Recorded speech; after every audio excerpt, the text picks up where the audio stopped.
Alright. Hello, everyone, and welcome back to more of Our Life Beginnings and Always. We are continuing on today with more of the Step 1 moments, and we'll see how I feel from there. I don't think we'll get to the Step 2 moments today, because we have a lot to go through today, and we'll probably get through the beginning of Step 2, but we're not going to proceed to the moments. And so yeah. Well, welcome, everyone, and for those who don't know me, hi, my name is Susan, and I am an Arctic fox who lives in a sakura grove. And this is, of course, my boyfriend. Say hello. Hey guys.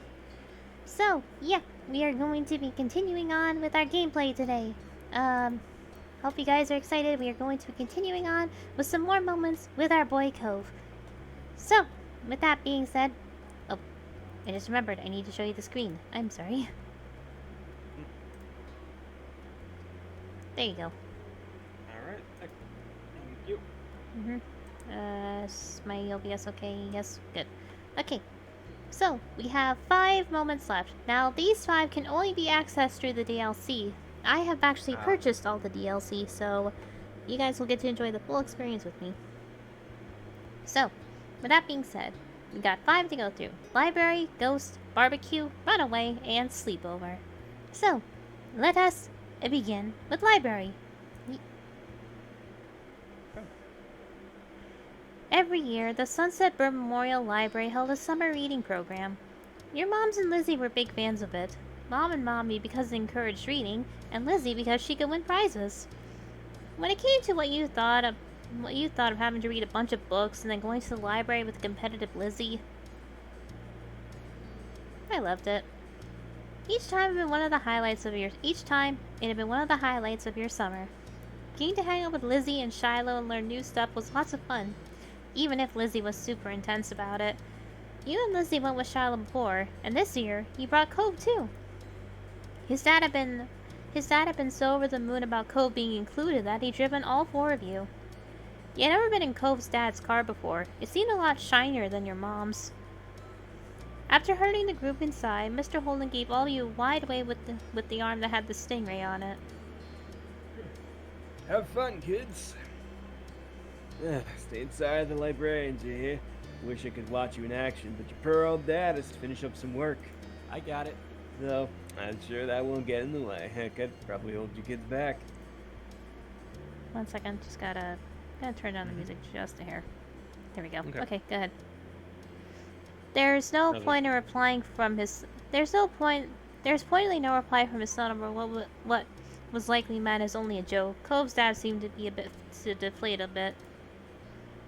I'll swing around again when the shindig ends. Yeah, you can go home now. Aw, you don't have to throw me out the door. Your sister, already in full competition mode, cut him off. For once, Cove looked grateful she was there. Come on! You have to go find a table, Mr. Holden. You can talk to Cove after, when we win. Okay. See you in about an hour. Have fun. Did I say that already? My advanced age is really catching up to me now. Bye. Bye, Dad. Bye, son. The 4 of you watched him shuffle out of the library, glancing over his shoulder at Cove once more. Not more than once. Bye. Bye, Mr. Holden. Thank you for bringing us. Thanks, Lizzie. I don't know what you're thanking me for. Are you copying Shiloh? Distracted, Cove was already glancing around the gigantic library. I want to go explore. What? I said I want to go look around and see what's in here. But the quiz starts soon. That's why we came. Wide at the first signs of conflict, Shiloh's eyes darted between Lizzie and Cove. And you can do it without me, right? You don't need a bunch of people. Didn't your dad say to stay with the librarians? Shouldn't go somewhere by yourself. Cove leveled an unimpressed stare at both of them, then his eyes met yours. Hey! Why are you looking at her? Susan is with us. Susan can come if she wants to. I go over to Cove. We walked over to Cove, averting your eyes from Lizzie. Seriously? Cove looked surprised but happy at the same time. You knew this was one of the things you liked doing with your family, but you chosen time with him anyway. Ugh! Fine. Let's go, Shiloh. Okay. Her arms folded, your sister stormed off. Shiloh had to race to keep up with her. She cares a lot. That's just how Lizzie is. I don't like it. Since you've been here a lot before, we could play hide and seek. Hide and seek? Not exploring? Yep. If I'm searching for you and you're searching for me, we'll really have to look at everything. You weren't entirely sure how effective that would be, but you couldn't say he was totally wrong. I'll hide first. Decision made, Cope took off towards the back of the library. You already agreed to play with him instead, so you covered your face and waited for 10 seconds. When you looked up again, he was nowhere to be seen. You glanced over towards the way he went. Cope hadn't had much time to hide, but he was already invisible. The place you decided to check was... Go to the Peter Pan poster. The library had lots of little hidey holes all over the place along the walls. Your moms called them a close. Every single one had its own cool, shiny book poster next to it. This one had Peter Pan and a young girl flying through the sky, 2 younger kids trailing behind them. It was captioned, "Wendy Darling's First Flight" in big bold letters. Huh, that must be Wendy. But this wasn't where Cole was, at least not originally. Cole poked his head out of a tiny little seating area. Yeah, with their brothers, Michael and John. Darn it. Even having assumed that he was in there, you still jumped a little bit, which made Cole grin. I came out, but I guess it's still over. Okay. Your turn now. I'm gonna cover my eyes and count to 10. Promise I won't peek. While Cove had his eyes securely behind the palms of his hands, you went to go hide. Stuffed animals! Yeah. There was a place near the toddler's hooks with lots of stuffed animals for kids to play with. A tiny section among the boxes of toys and beanbags was almost out of sight if you didn't check closely. It was the perfect place to blend in, and for a little while you did just that. Unfortunately, all those stuffed animals were also your downfall. As you took a breath and leaned back, one of the press-to-talk sensors went off. Oh, hi, Tommy. Oh, that's okay. Oh, you don't want to be spoiled with the game? It's okay. But thank you for coming by, Tommy. I appreciate it. Here, let me give you a little shout out. You would really like this game, Tommy. It's really cute. It's free to get on Steam, but there's paid DLC, but it's worth the DLC. Oh dear, I'm late. I'm late for a very important date. I'm late for a... Like a super spy detective on the trail of a diabolical supervillain, which in this case was probably you. Cove was there as soon as the white rabbit started squeaking. Wow, that's loud. Oh no! Clearly entertained by your dramatic pretend feign, Cove laughed. That's silly. Thanks, I know. He laughed again. Okay, Tommy. He wiggled in his spot far away from the rabbit and gestured to the rest of the library. All right. My turn again. Start counting so I can go pick a spot. Okay. Cove darted up before you had a chance to fully close your eyes. 1 Mississippi! When time was up, he was long gone. Again. There were still a lot of good places to hide, so you figured he was... behind the Willy Wonka statues. You must be next to all the Willy Wonka statues, you thought, and you were right. Cove was standing there looking at them. You must have missed him in the crowd at first sight. But he wasn't really hiding at all. Oh. Hey. These are creepy. Statues are made of brass, Lizzie once told you. Apparently they were all the kids that had gone into Willy Wonka's chocolate factory. Charlie Bucket, Augustus Gloop, Veruca Salt. Ugh. I was gonna hide here, but they're too weird.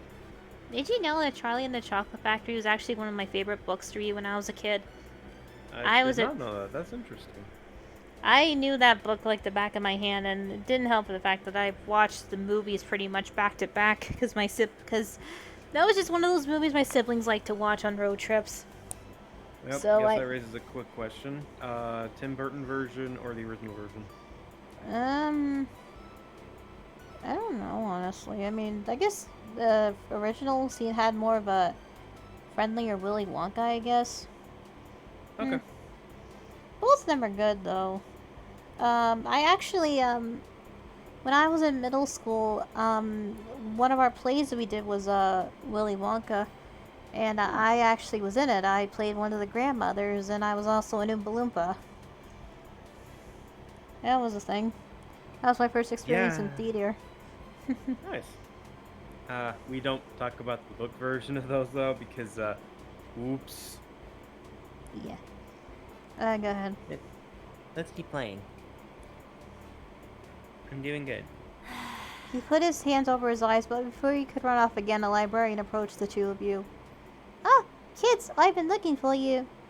Cove peeked between his fingers at the stranger. Us?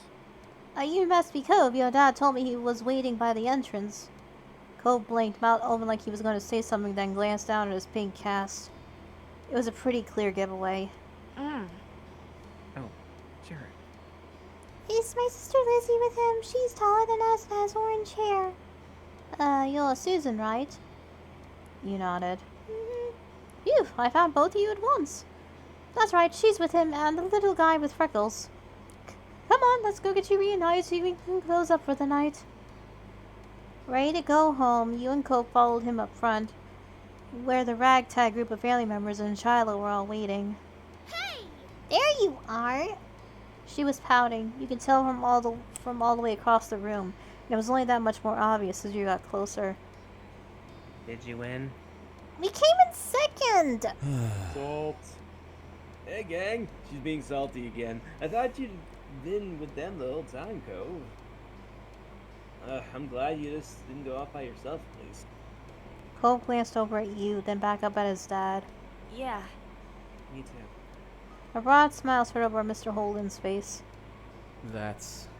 Even so... Next time you should... Cove? Cove? Cove's dad glanced around, slightly frantic, but Cove, just like always, had snuck off without thinking to say anything. He's leaving! Cove's trying to be the first one in the car! With a sudden burst of speed, Lizzie darted for the exit, still in Victor to be mode, even for something like a race to ride in the front seat. There was nothing else for the three to do except to head after them, pretending the librarians hadn't noticed all the commotion. And what are they gonna do? Throw you out? Though Lizzie had been victorious in claiming a window seat in the car, you could tell by her crossed arms and occasional pout that she had still not forgiven your betrayal. Cove had sighed when he had us in the middle after Lizzie's shot past him at the last second, but he cheered up some as you hopped into the back seat next to him. Did you say you came in second place? That's some good going. No. No, it's not. She leveled another gaze at you over her shoulder. Sure. Yeah, sure. Striving to improve is good too. I was winning our game. Hardly. I was about to beat you. Hide and seek with just you two? That doesn't even count as winning. Why? Why not? It's not special. There's no judges or prizes. You eyed the seat that she had fought so hard to win. That wasn't much of a prize either. Dad? Ooh, yeah. You could see Cove's dad's eyes in the rearview mirror, suddenly attentive at his son's call. We need a prize. Oh, as a matter of fact, Mr. Holden focused intently on the road ahead and thought a suitable reward to please Cove might appear before him. Right, the big thing on the flyer for this was the chance to get a free pizza coupon, wasn't it? How about a call up a take-up place and we can have pizza at home for dinner? Lizzie huffed, pulling her arms closer to her chest. Great! Now only Cove gets anything good! Hey there, well, that's all your moms if it'll be alright for you kids to have some. Thanks, Cove's dad! Thank you! Thanks, Mr. Holland. Yeah, thanks, Dad. You're welcome. I do what I can. But you really should have stuck with the group. The quiz would have been fun. That was the plan when I dropped you off. We stayed together and didn't leave the library. I'm glad for that. I am. Oh God. Well, there's a lot of trouble you can get into, even if you do have a buddy along for the ride. Just be careful next time. Sorry, just give me a second. Yeah. Oh, okay. How did... Oh, okay. Okay. Sorry, I got pinged on something. Okay. But, I'm worried about you, and I bet Susan's parents wouldn't want her to run off unexpectedly either. Okay, son? Okay. Okay. That's my boy. One I've got from your old dad. It's decide what kind of toppings we're gonna get. pepperoni! Sounds good. Anything else? And the conversation continued from there, with debates on what was the best to put on a pizza for the rest of the drive. Mr. Holden wanted anchovies, and the other 3 kids in the car had to band together to explain how gross they were. The way Cove's dad laughed up in the front seat made you wonder if he was doing it on purpose. You had a fun day already, but closing out with the promise of a free pizza after all and more time to hang out with Cove made it even sweeter. It was a shame that you hadn't been able to do the quiz, but skipping it for just 1 year didn't hurt. It was worth it. Alright, next one, Ghost. The night was incredibly still. You really couldn't ignore how silent it was. It was almost eerie. You could even hear Lizzie snoring in the next room over. It's hard to believe how much of a blur today was. Summer sure did slip right past you. You flicked through the moments like the pages in a scrapbook as you laid in bed. The ones that stuck out all seemed to include your new neighbor Cove. It was funny how he had become such a big part of your life in such a short span of time. You thought a lot about what adventures you could have tomorrow until sleep started to catch up to you. Then you heard something scrape against the window. It wasn't that uncommon for the window to push a tree branch against the glass. Summer breezes were the worst sometimes. But the more you tried to ignore it, the louder it seemed like it became. It was like something was trying to get your attention. You lifted your head off the pillow to get a better look. Nothing was there. Nothing you could see, at least. You had to investigate this mysterious sound. It was too creepy to ignore. You practically jumped out of bed and crept down the stairs to go outside. Your moms were still awake. They stayed up so late it seemed. Luckily they were watching TV and didn't hear the soft click to the front door opening as you slipped past. You looked around the neighborhood for a few seconds, checking over each individual house. It looked normal, but it didn't feel that way. You knew you weren't supposed to be out here right now. It scared you. You didn't know what had come over you. If something bad happened, no one would know where you had gone, and the thought of that made your stomach tighten in fear. The ease with which you had slipped out only served to make you feel worse. Your moms didn't need to be vigilant because they had trusted you not to do exactly what you were doing. Susan! Susan! You twitched at the sudden call, immediately calming down upon seeing Cole walking up to you. It was strange, and yet also completely normal, to have him appear like this right now. What are you doing? I saw you standing around the middle of the street from my window. You weren't sleeping either? Why not? Cove turned up his lips to a smile, almost as if he were amused by the question. Because... Did you hear a weird noise? You could tell he hit the nail on the head by the way his eyes widened. Yeah, you knew? I heard it too. That's why you came out, huh? Cove hesitated for a moment, looking down the street before his aquamarine eyes fell on you again. Did it scare you? Yeah. It's okay. Me too, but it's okay. Nothing bad's gonna happen. It's not a floating shopping list. What?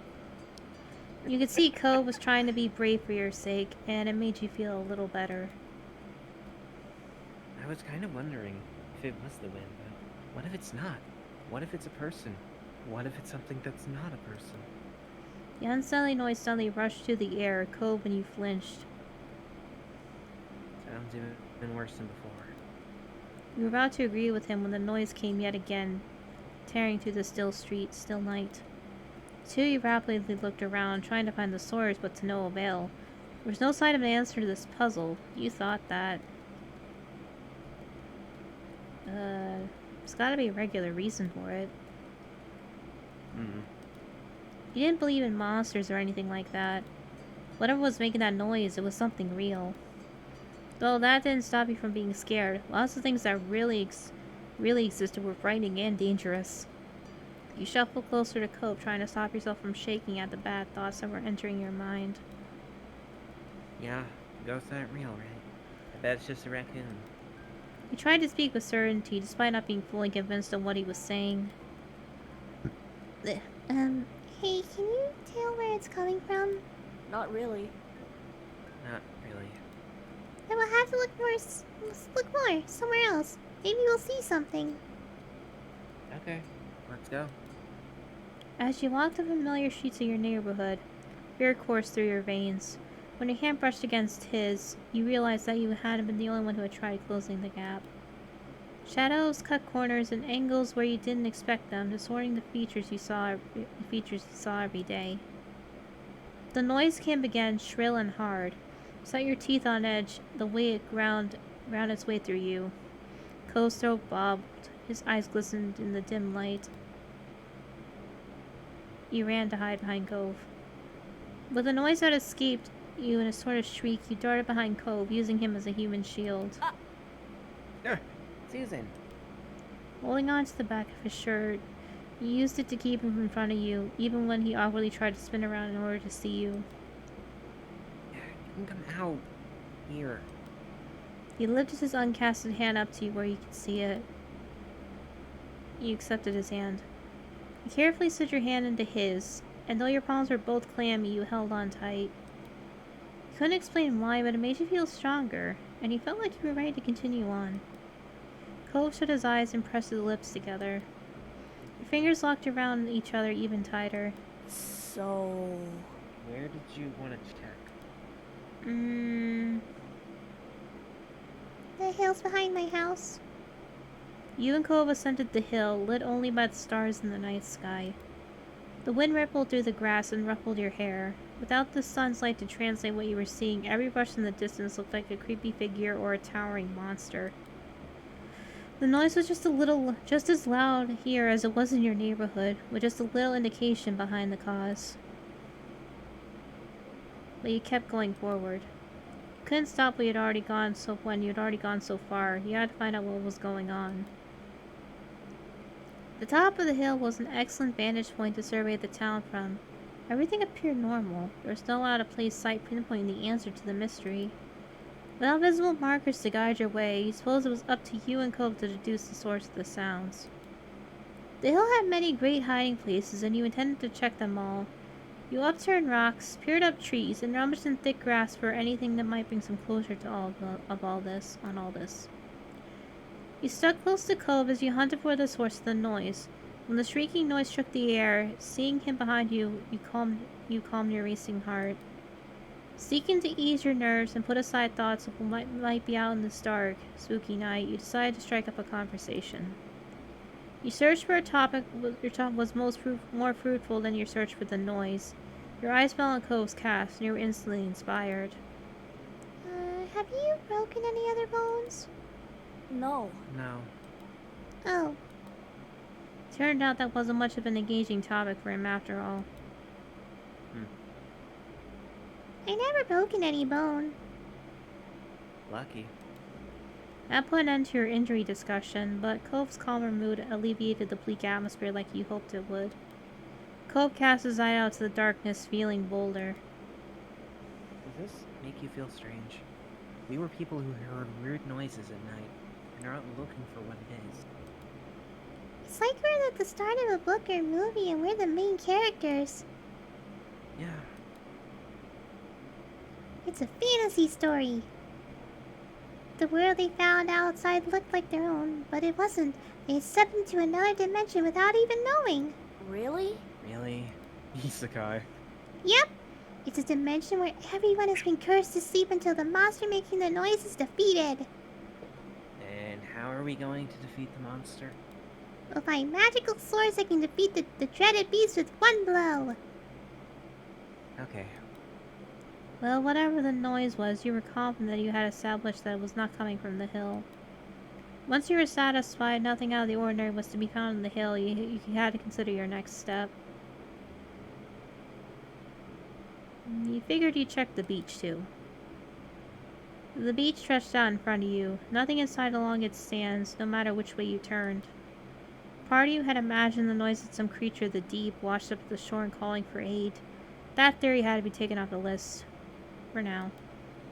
Still, you spent enough time on the shore to know that the real finds often required a sharp eye and careful attention. The sound was no more than a whimper now. Emboldened, you kept your head high and walked along the sand.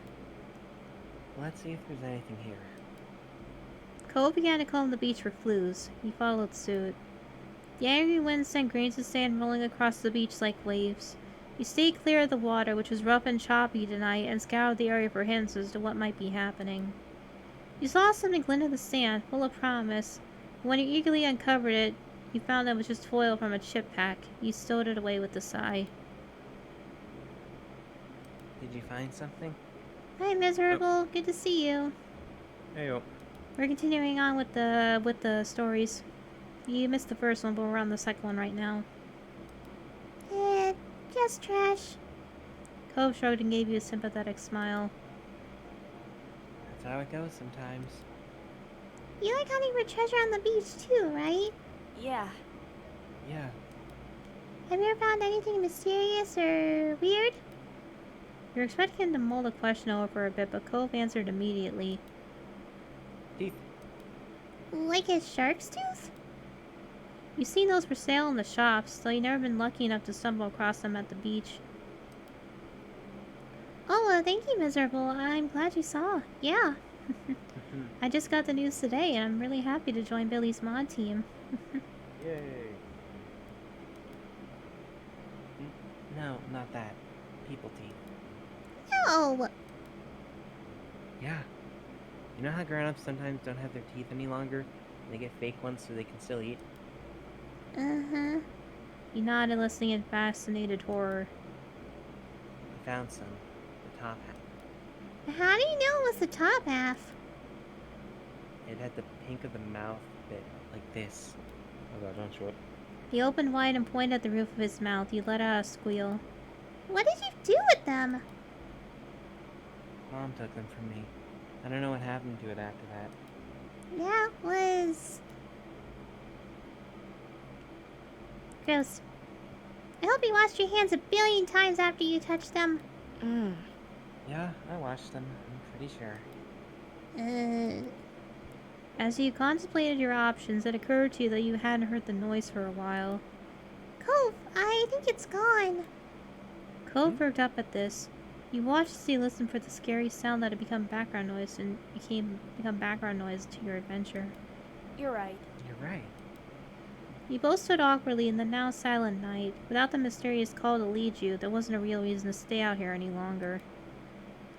The night was still as you walked home. Not the usual background noise or the eerie whistle from before. You could hear every step you and Cole made like a cough in a movie theater. The two of you came to a halt outside your front door. Never before had it looked so ominous. How to sneak back inside. Do you sneak out a lot? This is the first time. Yeah, I never tried to do it until now. Thought so. How did you know? Hadn't seen you out of my window this late before.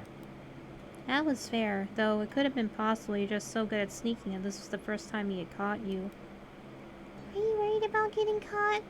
No. No. He was so forthright that you believed him completely. But your dad, won't he get mad or sad if he catches you? I'm never happy with what I do. Oh.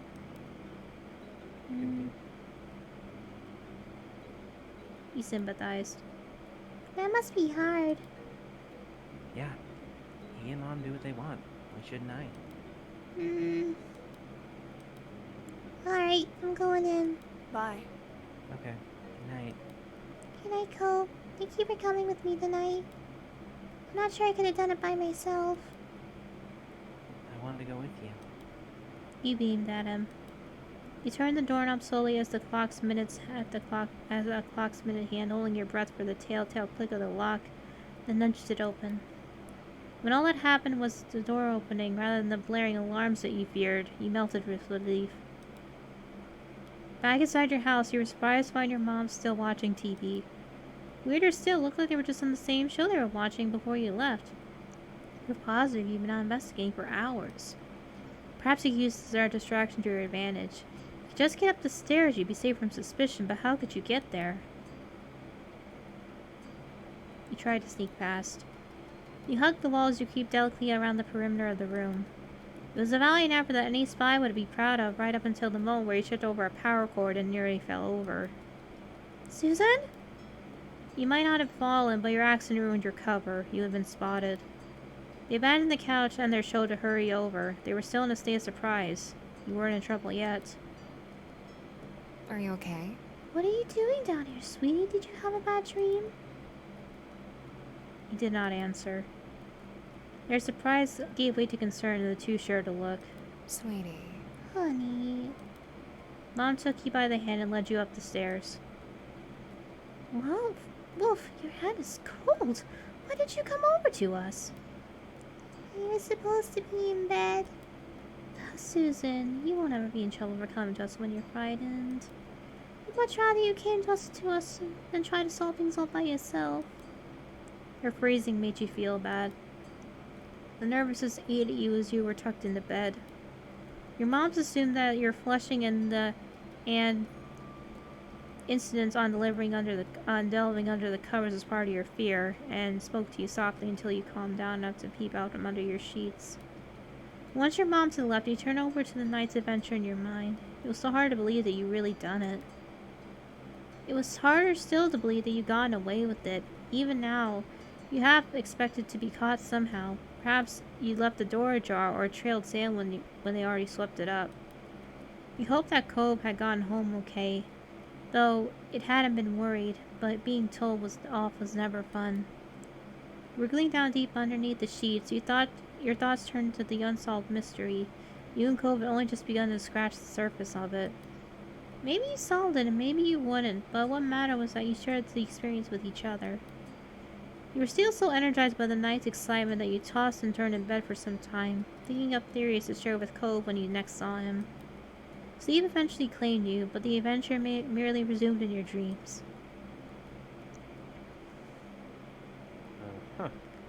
The next morning proceeded mostly like usual, though your mom seemed to be given extra consideration since finding you last night. You later learned Cove didn't end up in trouble for the nightly escapade either. It was unclear whether that was because his dad chose not to punish him, or if Cove got away with it. It was amazing to you that it all worked out for you both. As for the sound that started this all, the adults around were convinced it was nothing more than the wind. For your imaginative mind, that wasn't nearly enough. How could they accept something so simple so easily? It made more sense when you were grown up too.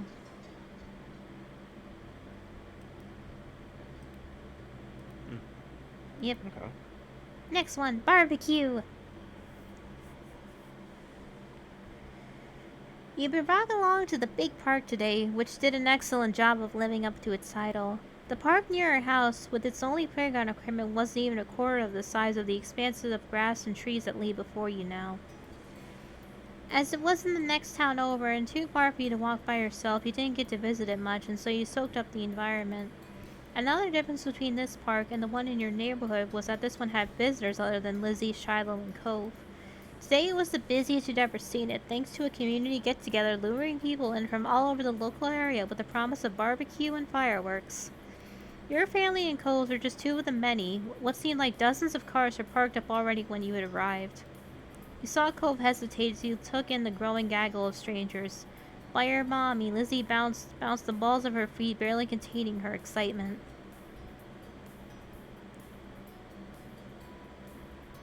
Your tummy was already rumbling for the food to come. It was going to be so good. Mommy had told you that people who were running the community event weren't charging for it, but she wanted to get them something in return. Which is why you've been not allowed to touch the beautifully iced cupcakes she carried on her lap during the drive over. It was a special treat for them. Every time the car made a turn, she clutched the box tightly enough for her knuckles to strain, much to everyone else's amusement. Mr. Holden's contribution to the party, a huge pack of juice boxes, was tucked under his arm after being retrieved from the car's trunk. You bet there had been no such dramatics about that cargo getting here in one piece, but the boxes didn't lack the beautiful shimmer of Mommy's treasure cupcakes. Okie dokie. Okie dokie, everyone all set? Oh, should be. Oh, did you put sunscreen on before you left? We left. Yeah, I always do. You don't have to tell me. Mr. Holden deflated with his attempt at caring for his son rebuffed, but he triumphed with a smile. Good kid. Good kid. I don't want you getting burned or dehydrated either. It'll be a busy day. Well, Don't think there's going to be any risk of that second part. Mom nodded at the tables up ahead, laden with all kinds of food and drink. She was right, there was plenty to go around. The parents headed over, with you, Lizzie, and Cove trailing after them. A bunch of grown-ups were clustered around there, chatting, but you were more intrigued by what was on the tables. Some of it was familiar. Chilled meat, sliced vegetables, big bags of chips. There was a lot that you didn't recognize. Your moms had said you weren't to touch the food until they said it was time to eat. You wanted to listen to their rules. You felt that that was important. You saw that Mommy and Mr. Holden had deposited the food and drinks they brought. Mommy gave the cupcakes one final worried look before turning to you with a smile. Since that's the topic at hand, how about we freshen up with something to drink? Yeah! That'd be great. Along with the ones out, there was a giant ice cooler on the ground stuffed full of cans of soda, boxes of juices and milk, as well as bottles of water. Your drink was... When I was 8, so I usually went at me when I was 8, so I'm going with soda. The bubbles in the soda tickled your nose as you gulped it down. Your little group took a break while everyone else quenched their thirst. Mr. Holden smacked his lips, Ming enjoyment. Oh, okay. At the spot, but you kids should go have fun. You can take your stuff with you and join the other kids playing games. Just don't go too far from the tables. We'll be keeping an eye out, so don't even think about sneaking off. We're not going to the other part of the park today. Lizzie huffed at their comments. They did sound directed at her, but she scanned the surroundings, nodding her head towards a group of kids like a general direction. Their battalion. She pointed the way. Come on! Come on! Let's go over there! Cole's mouth was downturned as he looked from the parents and the other adults to the new kids, clearly not favoring either option.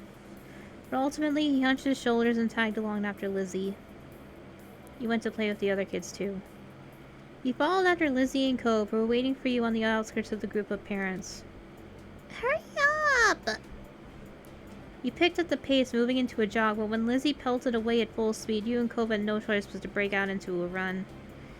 The other kids were far out in the field. Still at your speed, it wasn't long until you reached them. As you approached, they turned around to greet the newcomers. Hi. Hi, I'm Lizzie. That's my little sister Susan, and the one with the cast is Cove. Hi. Cove simply lifted a hand in greeting. There was a chorus of hellos and names from the other kids. One of the kids looked to be about Lizzie's age or older. The couple seemed to be the same age as you and Cove, and there was one tiny little thing with his arms folded over his chest. What are you up to? First kid, a boy with curly black hair and neon green sneakers who introduced himself as Hayden, shrugged as he looked to the others. Not much. Again, these are kids, so... I know. The second kid to pipe up, Lisa, had half of her face obscured behind the huge glasses she wore. We haven't decided yet. She glanced wistfully over her shoulder. Following her gaze, you saw the spray of water first, and heard the shriek as someone got splashed in the face before you spotted the person shooting them. Some people are playing with water guns, but there aren't any left. The smallest kid, Noah, grumbled at that. You guessed that was why he was sulking. Spencer, who hadn't said much, patted his shoulder. So that's out. A new kid raced over with a glint in her eye and her braids streaming behind her. You spotted the plastic orange pistol in her hand too late, when the trigger had already been pressed. Heck! rude! Hey, Lizzie, who'd been caught first, was fuming. Cole wiped the water from his face. You rubbed your ear, trying to dislodge the water, then pooled there. Don't spray people! You were with Lizzie. It was mean to spray people who weren't playing too. The girl simply darted off to find more victims, unaffected by her reactions. she doesn't mean anything by it. Lizzie tutted, flicking her hair out of her face. The girl not meaning anything by it didn't change the fact that she'd been sprayed. Cove looked similarly unimpressed. Lisa's face lit up as she had an idea. Hey, we should catch her. She'll be able to spray people as she's running away from everybody. Yeah. Cove nodded as the other kids murmured with their interest, or lack of it, in the game. You nodded along. You joined the group of kids in tearing off after the girl with the pistol. Spotting you all over her shoulder, she laughed and shot her pistol in the air, only a couple drops squeezed out. She swerved, causing discord within your team, and someone stood on your foot and you collided with Cove's shoulder. Sorry. Cove shot you a smile that gave you a feeling of camaraderie. It's okay. You were closing in on the girl, but you weren't alone. Lizzie's face was set with intent, and the two older kids were hot on her heels too. You weren't as fast as them because you just weren't fast. You pushed yourself, willing your legs to move just that bit faster, but it was useless. Even if they weren't especially fast, it was too speedy for you. Lisa lunged and tackled her friend to the ground. Got her. Panting, she punched the air in triumph and pushed her glasses back up the bridge of her nose. The girl who had been caught giggled as she got to her feet, brushing strands of grass from her knees. Smiling, Cove came to a stop at your side. Lizzie whooped with delight, clapping her hands. The boy with the bright sneakers grinned. You're it now. Catch us if you can. Yeah. That's you. Yeah. I'll do it. You won't get away from me. With that, you all dispersed, squealing and laughing as you tried to evade capture. The sour mood from earlier had evaporated entirely, replaced by a light and playful atmosphere. Several rounds later, when most of the kids had taken at least one turn as it, the scent of smoke wafted up your nose. Caught by surprise, you looked up and found that the brilliant blue of the sky had turned orange as the sun sunk down on the horizon. With all the excitement, you lost track of time completely. Looking over, you saw people standing over the grills, poking them to life. It was nearly time to eat. We should go over there. I'm so hungry. Birds are at different spots. Yeah. Bye. It was cool playing. Yep. Yep. Bye. Bye. You waved goodbye to the other group of kids before hurrying over to your parents with Lizzie and Cove. A tickle unfurled in your throat, growing more persistent as you came closer to the source of the smoke. As the three of you approached the tables, your parents spotted you and came to join you halfway. You tried to greet them, but another cough obstructed your words. Oof, that's quite a cough. Oh. Are you alright, sweetie? You shook your head. Oh, baby, I'm sorry. The smoke will be gone soon. No one needs to go up to the grills if they don't want to. Just let me know what you need. There was no response from the other two kids there. 1 second. Yeah. No problem.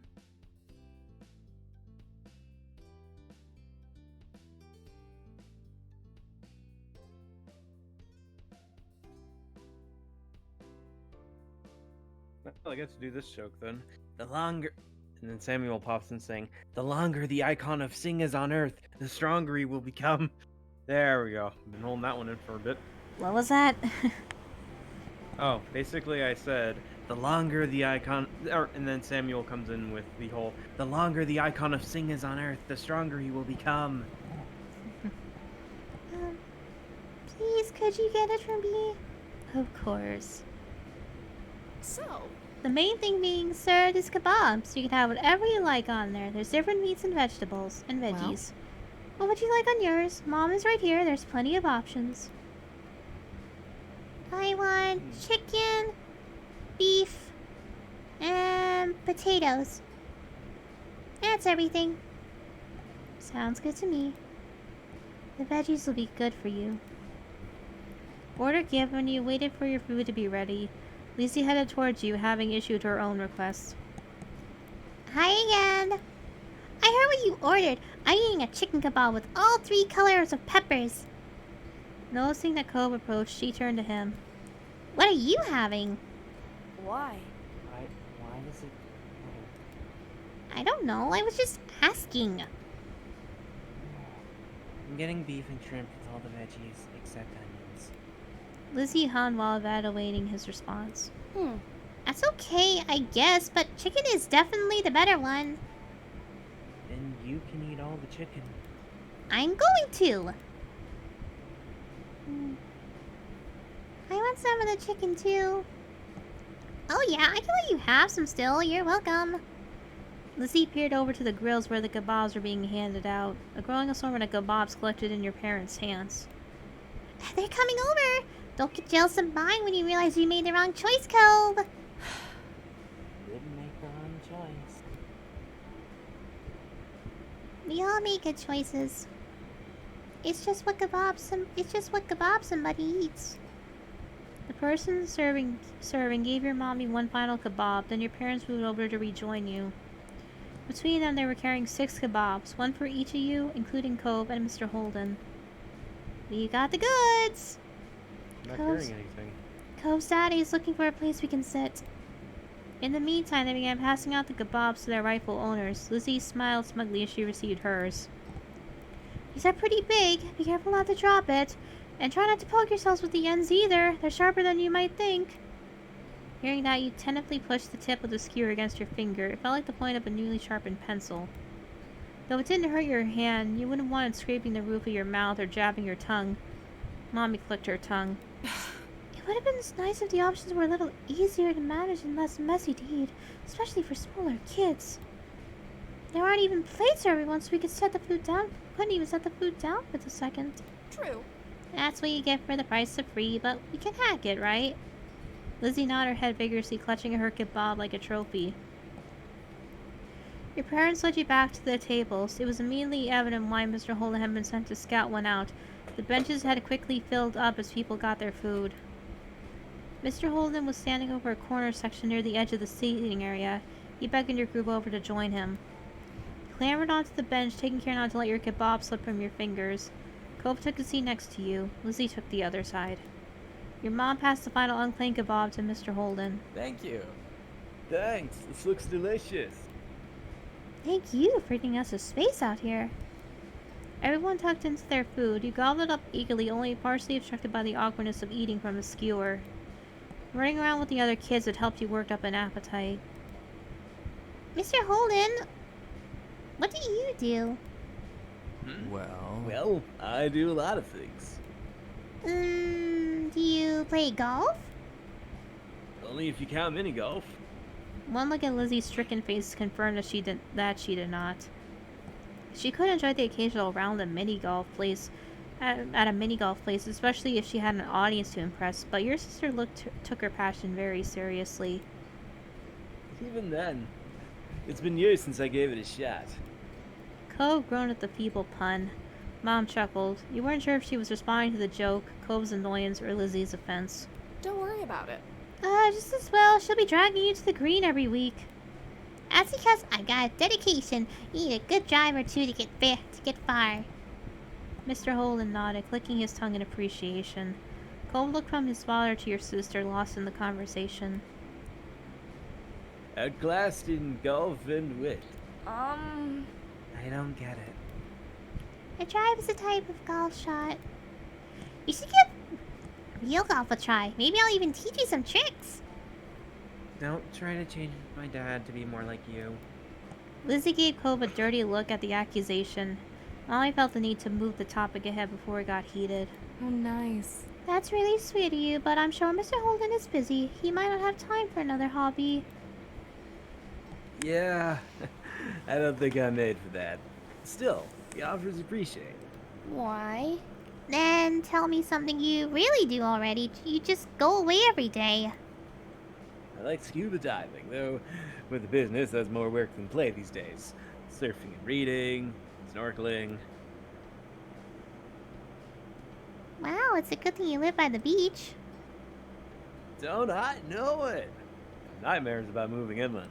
No way. That's not a good joke. The sun had been setting when you got your food, and by the time you finished, night had truly fallen. Your sticky fingers were the only remaining evidence of your meal.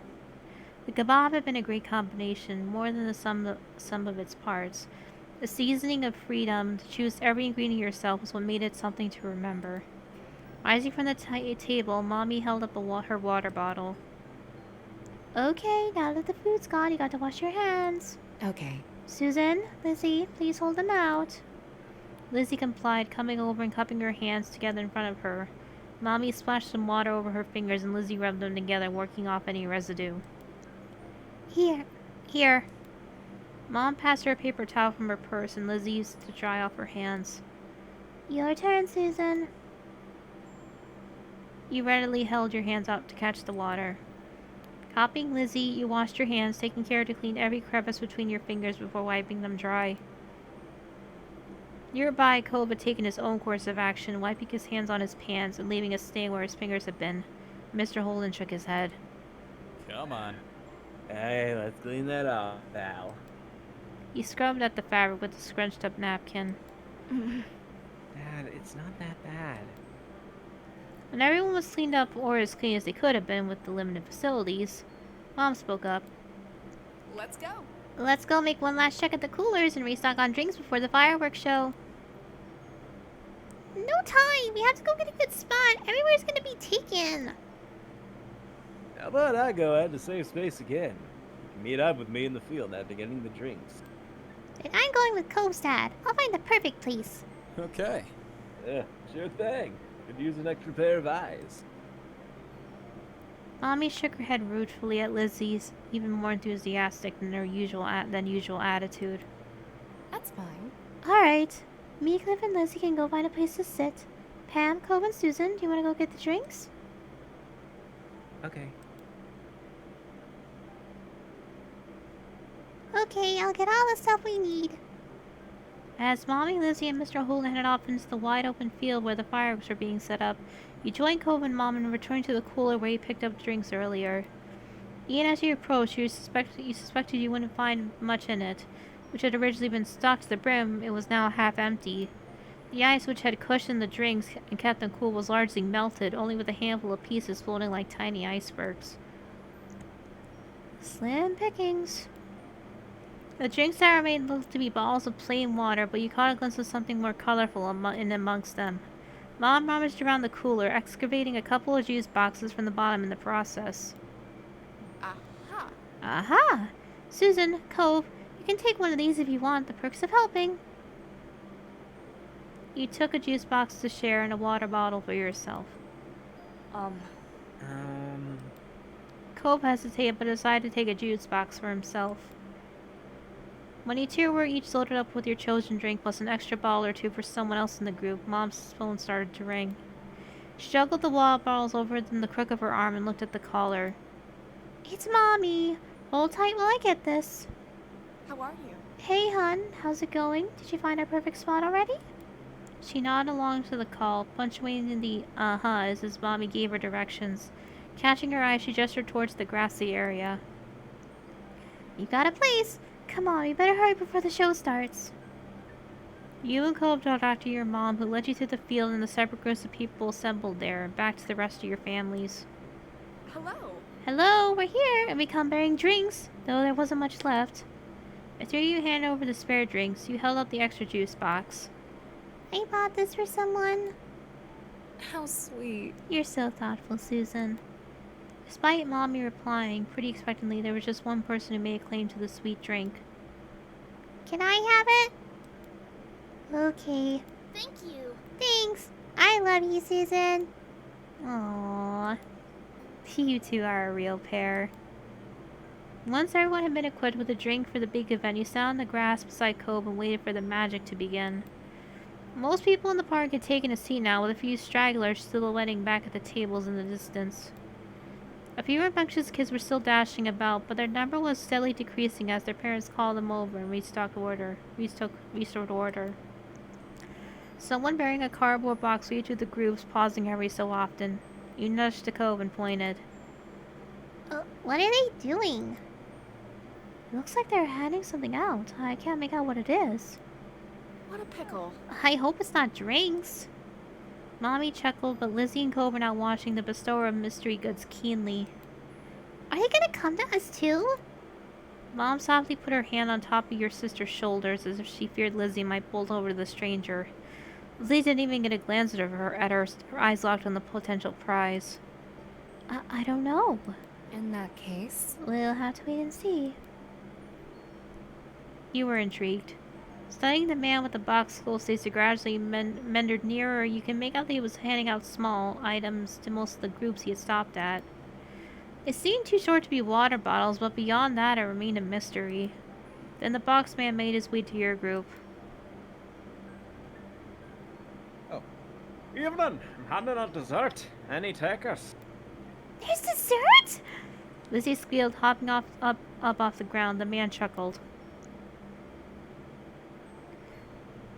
I'm gonna take that as a yes. Ice cream's on the menu. Vanilla flavored with a twist of either chocolate or strawberry syrup. Nice. Nice. None for me, though. Thanks. Same, but the offer's appreciated. I want chocolate! Can I have strawberry? And a strawberry for me too, please. Now you're going to have to make a decision. Chocolate or strawberry? I'm going to get a... See, they even put a little option here if you're lactose intolerant, so... Nice. That shows how considerate they are. I'm gonna get chocolate. Reaching into the box, the man brought out the requested ice creams and tossed them out. It came packaged in a little plastic cup complete with a wooden spoon stuck to the paper lid. The condensation wet your fingers in a pleasant way. thank you. Thank you. Kids, aren't you going to thank the nice man too? There was a chorus of thanks. He cordially nodded and walked up to another group. The man couldn't spend much time with each group considering how many he had to get to. He peeled back at the tab that covered the ice cream and got right into your unexpected treat. It tasted amazing. Lizzie was definitely enjoying hers, and Cove was too. You couldn't help thinking about how Cove had strawberry while you had chocolate. Want a bite of mine? He looked around awkwardly, but nodded nonetheless. Okay. You caught a bit of ice cream, making sure to hit the chocolate swirl that distinguished it from Cove's, and held it out for him. He nibbled at it. Do you want some of mine? Yeah. He scooped out a chunk of ice cream with his wooden spoon before holding it out to you. You took it gladly. And it was all gone in one bite. Oh, Aww. Mommy was gazing at the two of you. Her mouth was an open smile as if she was about to say something else, but Mom tugged on her collar. Don't embarrass them. That's our job. Hey, if you're sharing, I'll take some. You don't need it. You both have the same flavor. So? So what? You can have some. Thank you, thank you, thank you, thank you. You're the best. She enthusiastically took a bite of your ice cream before then offering a bite of hers in exchange. In the end, that kind of made it pointless. You each just ate the same chocolate ice cream out of different cups. Your mommy did like to say it was the thought that counted, though. Ignoring that conundrum, Lizzie turned her attention back to her own cup of ice cream. Lizzie munched away happily, but ultimately didn't succeed in monopolizing her attention. Eyes wide, she looked at her mommy and pulled on her pants. Please. I didn't get any strawberry. Can I have some of yours? Please. of course. Of course, sweetie. Lizzie cooed with excitement as Mommy presented her with a dollop of the ice cream and syrup mixture. Licking her lips, Lizzie lapped it up. Mommy, come on now. Lizzie has all the ice cream she needs. She simply laughed and pinched Lizzie's cheek, then dug her spoon in again and held it out to you. I just can't resist. Susan, would you like some of mine? She's got a whole cup of ice cream to eat already, and I had a bite of Cole's and Lizzie's. I think that's plenty. But it's not the same as getting a little extra from your mommy. You accepted the Bruh. bite. You ate the treat being offered, much to Mom's chagrin and Mommy's delight. Chagrin, but yeah. I have issues reading some words. No, it's all good.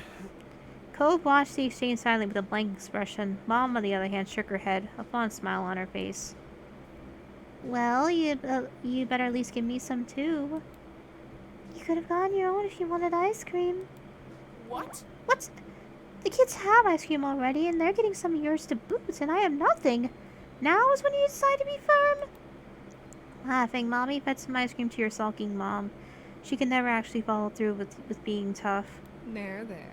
There. All better now? Yes. Good. How about you, Cliff? Would you like some? No, I'm still okay. Thanks for keeping me in mind. Cove? It's only fair that you get the choice too. Cove shook his head firmly, concentrating on his own cup. Mommy smiled. Okay, as long as no one's feeling left out. Mommy was always so nice to everyone. Then the first firework cut through the sky, whistling as it ascended on until it crescendoed with an explosion. The park flashed at us if alight. Squealing, Lizzie leapt to her feet, her forgotten ice cream tumbling to the ground as the fireworks crackled into tiny drops of glitter in the sky. It's starting! Everyone else looked up to the sky as another firework whizzed through the air. With each explosion, Lizzie would jump into the air. It was kind of neat. Cove sat by his dad, captivated by the sky sparkles and the flashes overhead. Mr. Holden watched the fireworks scene impassively. He did smile at you and even gave a thumbs up when he noticed you looking over. Mommy hopped to her feet, pulling Mom with her, pushing her into joining Lizzie and jumping up in tandem with every crack of a firework. Mommy then bent down to offer you a hand up too. You got up to join your family, beckoning Cove to join in. Cove got to his feet, tailing after you, and you stood with your family. Your mom's faces lit up, literally and metaphorically, as you approached. The five of you shrieked and leapt along with the sparkles in the sky, not trying to contain your joy at experiencing the sights together. The fireworks continued, some twisting like the coils of a string as they arched into the air, others shooting straight from the ground and shattering into a million tiny specks. Every color got the spotlight in the show, from fiery reds to eerie greens and blues that could rival the ocean. The show built up to a grand finale that boomed over the park and filled every inch of the sky, the twinkling lights representing the full spectrum of the rainbow. The exhilaration that had fueled you while the fireworks were going off was sapped dry now that the show had finished. You collapsed into a giggling heap on the ground, suddenly aware of how your legs ached from your exertion. Cove tumbled down with you, his expression gleeful. Mr. Holden watched his son with an expression much happier than the one he wore while watching the show. Lizzie gave a final whoop of delight and shared a high five with Mom as Mommy shouted for an encore into the night. You didn't know what that meant, but you liked the way it made Mom laugh. Though the sun had gone down long ago, the air on your bare arms was warm. You took in your giddy family, their spirits buoyed by the firework display. Then your new friend and his father, who looked happy in their own quieter way and smiled. This had been a pretty special night. Oof. That was a long one. Yeah. Well, we're almost done, though.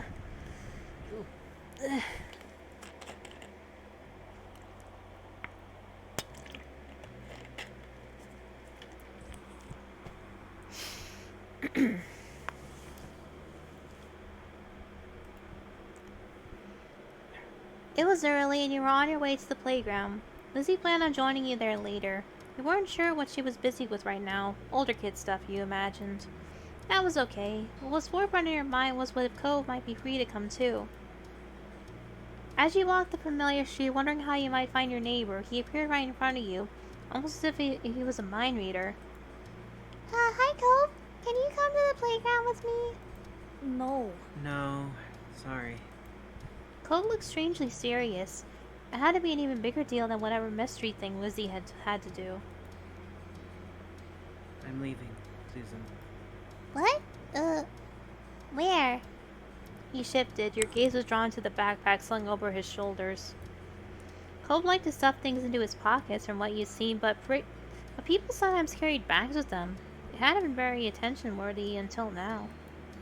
The pack was decorated with cartoon waves and dolphins. He gripped one of the straps tightly with his good hand. I just wanted you to know. Cove didn't glance up and meet your eyes. He started to grow worried. I'll come with you.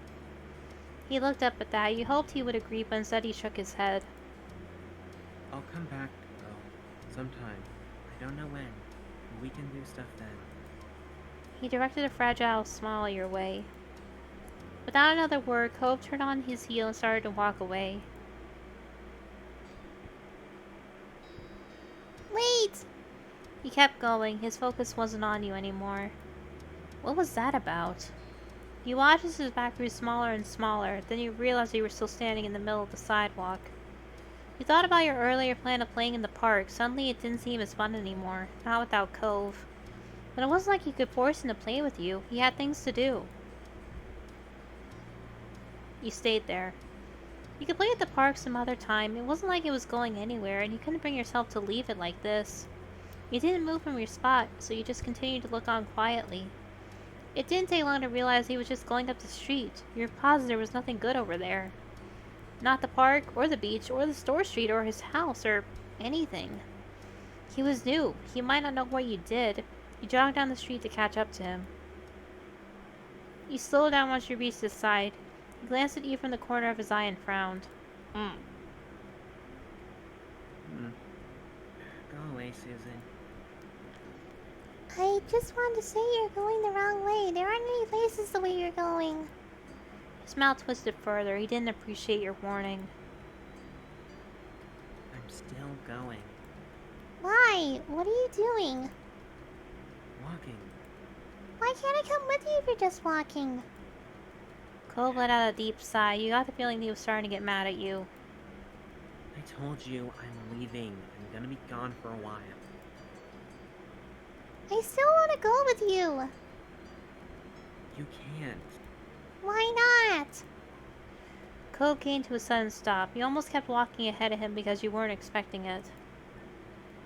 My dad doesn't know. If you come, you'll get in trouble when he finds out. You felt a knot start to grow in your stomach. You're not supposed to be leaving? His expression was grave. He shook his head. Dad isn't home right now. I left him a letter, so he won't get confused when he gets back. But you can't tell anybody about this, okay? You can pretend you never saw me. I still want to go. I still want to go. I don't care if I get in trouble. Don't do it all by yourself. Cove's hard expression wavered. You can tell that he hadn't expected you to say that. Really? Really? You don't think it's a bad idea or something?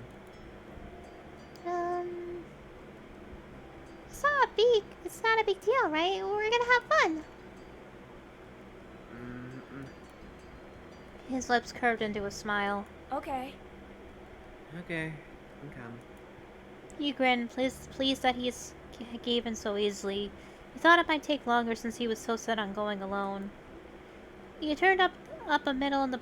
You turned it up. Yeah. You turned a bit in the middle of the sidewalk, and so did Cove when he saw. He pointed over your shoulder with the thumb. Let's go to my house first. I can get my backpack. We can't. Sorry. If we're gonna be away, I better take some stuff. It's not that. I don't want our parents to catch it. Your moms could think it's weird we have pets. They might have. We don't have a lot of time anyway. He motioned to his backpack, patting it with his hand. Its front bulged out slightly. It's okay. Don't worry. I pack snacks. It'll be alright.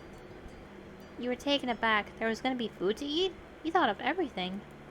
Cool. Then let's get going. Cove smiled. You seemed to be in a much better spirit than when you first ran into him. You were glad. He wasn't always this upbeat. That was fine, though. Otherwise, he wouldn't be Cove, but you liked seeing him smile. Cove took the first step, and he mirrored him. And as one, you both ran up the street. You were off to places unknown. You ran through the first few neighborhoods like that, your feet pounding on concrete. Whenever one of you got tired, you'd take a break for a minute. The moment there was a sound, you'd be off again, in case someone you knew might realize what you were up to. Because of how cautious you were, the two of you didn't run into anyone, not even the other kids enjoying their summer. It was like you were spies or superheroes with secret identities to protect or run from the bad guys. As exciting as it was, you were still glad when you got the opportunity to take a proper break. Cole would wait for you to stop once you got out of the residential district. The houses disappeared, broad storefronts taking their place. You were all the way in the business part of town. This was the first time you come here on foot. Before, one of your moms always drove you to this place in their car. Cole leaned up against a nearby tree and wiped the sweat off his forehead. You braced your hands on your knees, breathing hard. You looked over at the road ahead. We're so far. A strange expression flickered across Cole's face at your words before he nodded. He spoke again, still huffing. My moms bring me and Lizzie here. We're shopping. Yeah, I've never been here before. How about that? He looked pleased by that. You're doing good. It's not even nighttime. He felt good too. You didn't even think Lizzie had been this far by herself. Sure, you were here with Cove, so you weren't alone, but still, this was great. Cove slid his backpack off and unzipped it. You watched curiously as he stuffed a hand and searched for something. To your delight, he pulled out two juice boxes and offered one to you. Here. Thank you. I was getting thirsty. The two of you took a moment to unwrap the straws and poke them into the special circle part of the box. The juice was warm, but still good. You sighed contentedly after your first sip. Your throat was beginning to ache from how dry it had gotten. It really had been a while since this all started. As you took another sip of your juice, your gaze drifted to Ko's bag. He hadn't closed it yet. What else is in there? There's still a few juice boxes left.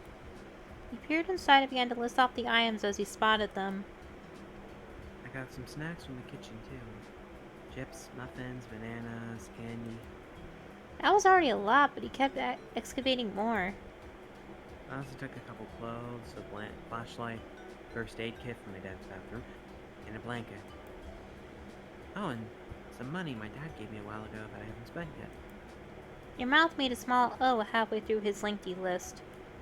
You got a lot of stuff. I wouldn't have thought to grab a flashlight or a first aid kit. I told you I was going away. Ow. You didn't know Yeah, what okay. to say to that. The little smile had been wearing earlier was gone by now. Like it had never been there in the first place. You watched as he zipped up his backpack and slipped it on. He started walking without a single glance over at you, though he still took small and happy sips of his juice. For some time, the two of you went forward in complete silence. The more ground he covered, the more serious Cole seemed to become. He hadn't looked at you or said anything in a while. He'd just taken your empty juice box from you and stowed it away in his bag. That was it. You knew there had to be more to all this. For him, it wasn't a fun adventure. It never was. The sun dislodged itself from its place in the sky, dripping lower and lower.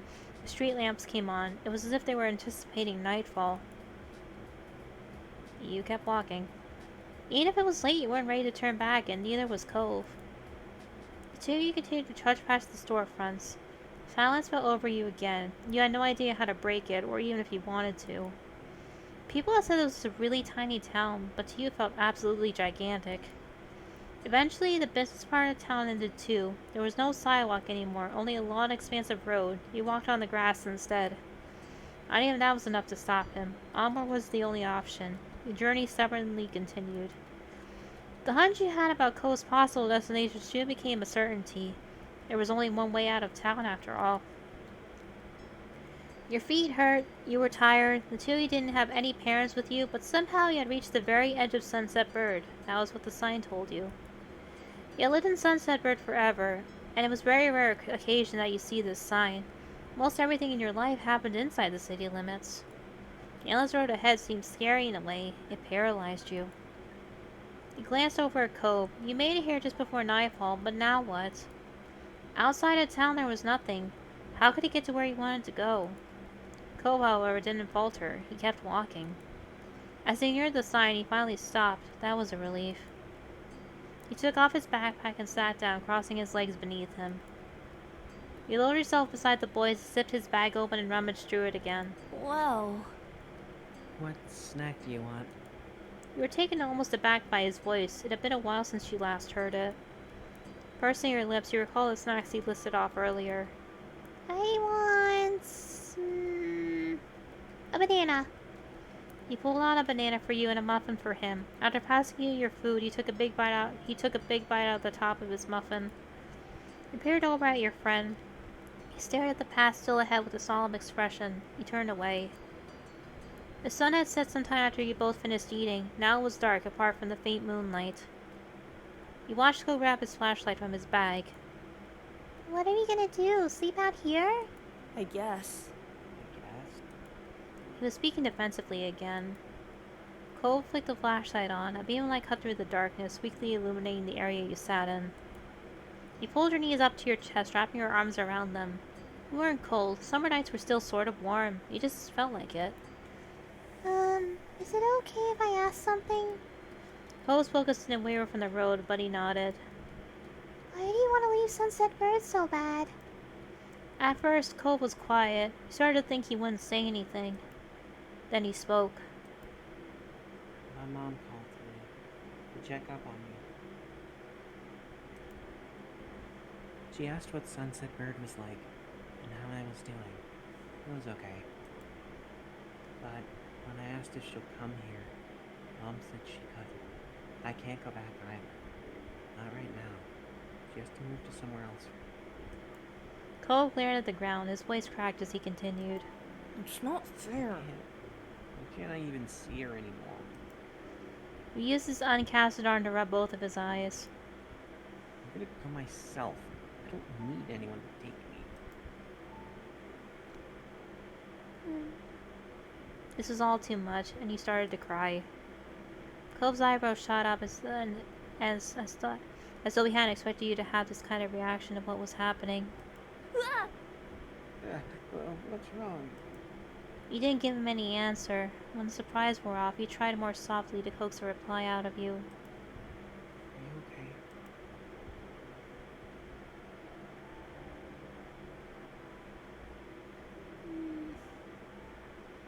No, I don't want you to go. His lips clamped together, and he awkwardly held his hands up in front of him, as though he wanted to do something, but he wasn't sure what. Sorry, I won't leave forever. It's just... Then he shook his head like he was trying to clear it. When he spoke some more, it was mostly to himself. If I don't go see Mom, then she's... Fresh tears glistened in Cove's red-rimmed eyes. He stubbornly tried to blink them away, but they slipped down his cheeks. You frowned at the sight. No matter what, you hated seeing him cry. What'll happen? Mom doesn't call that much. I haven't seen her in so long.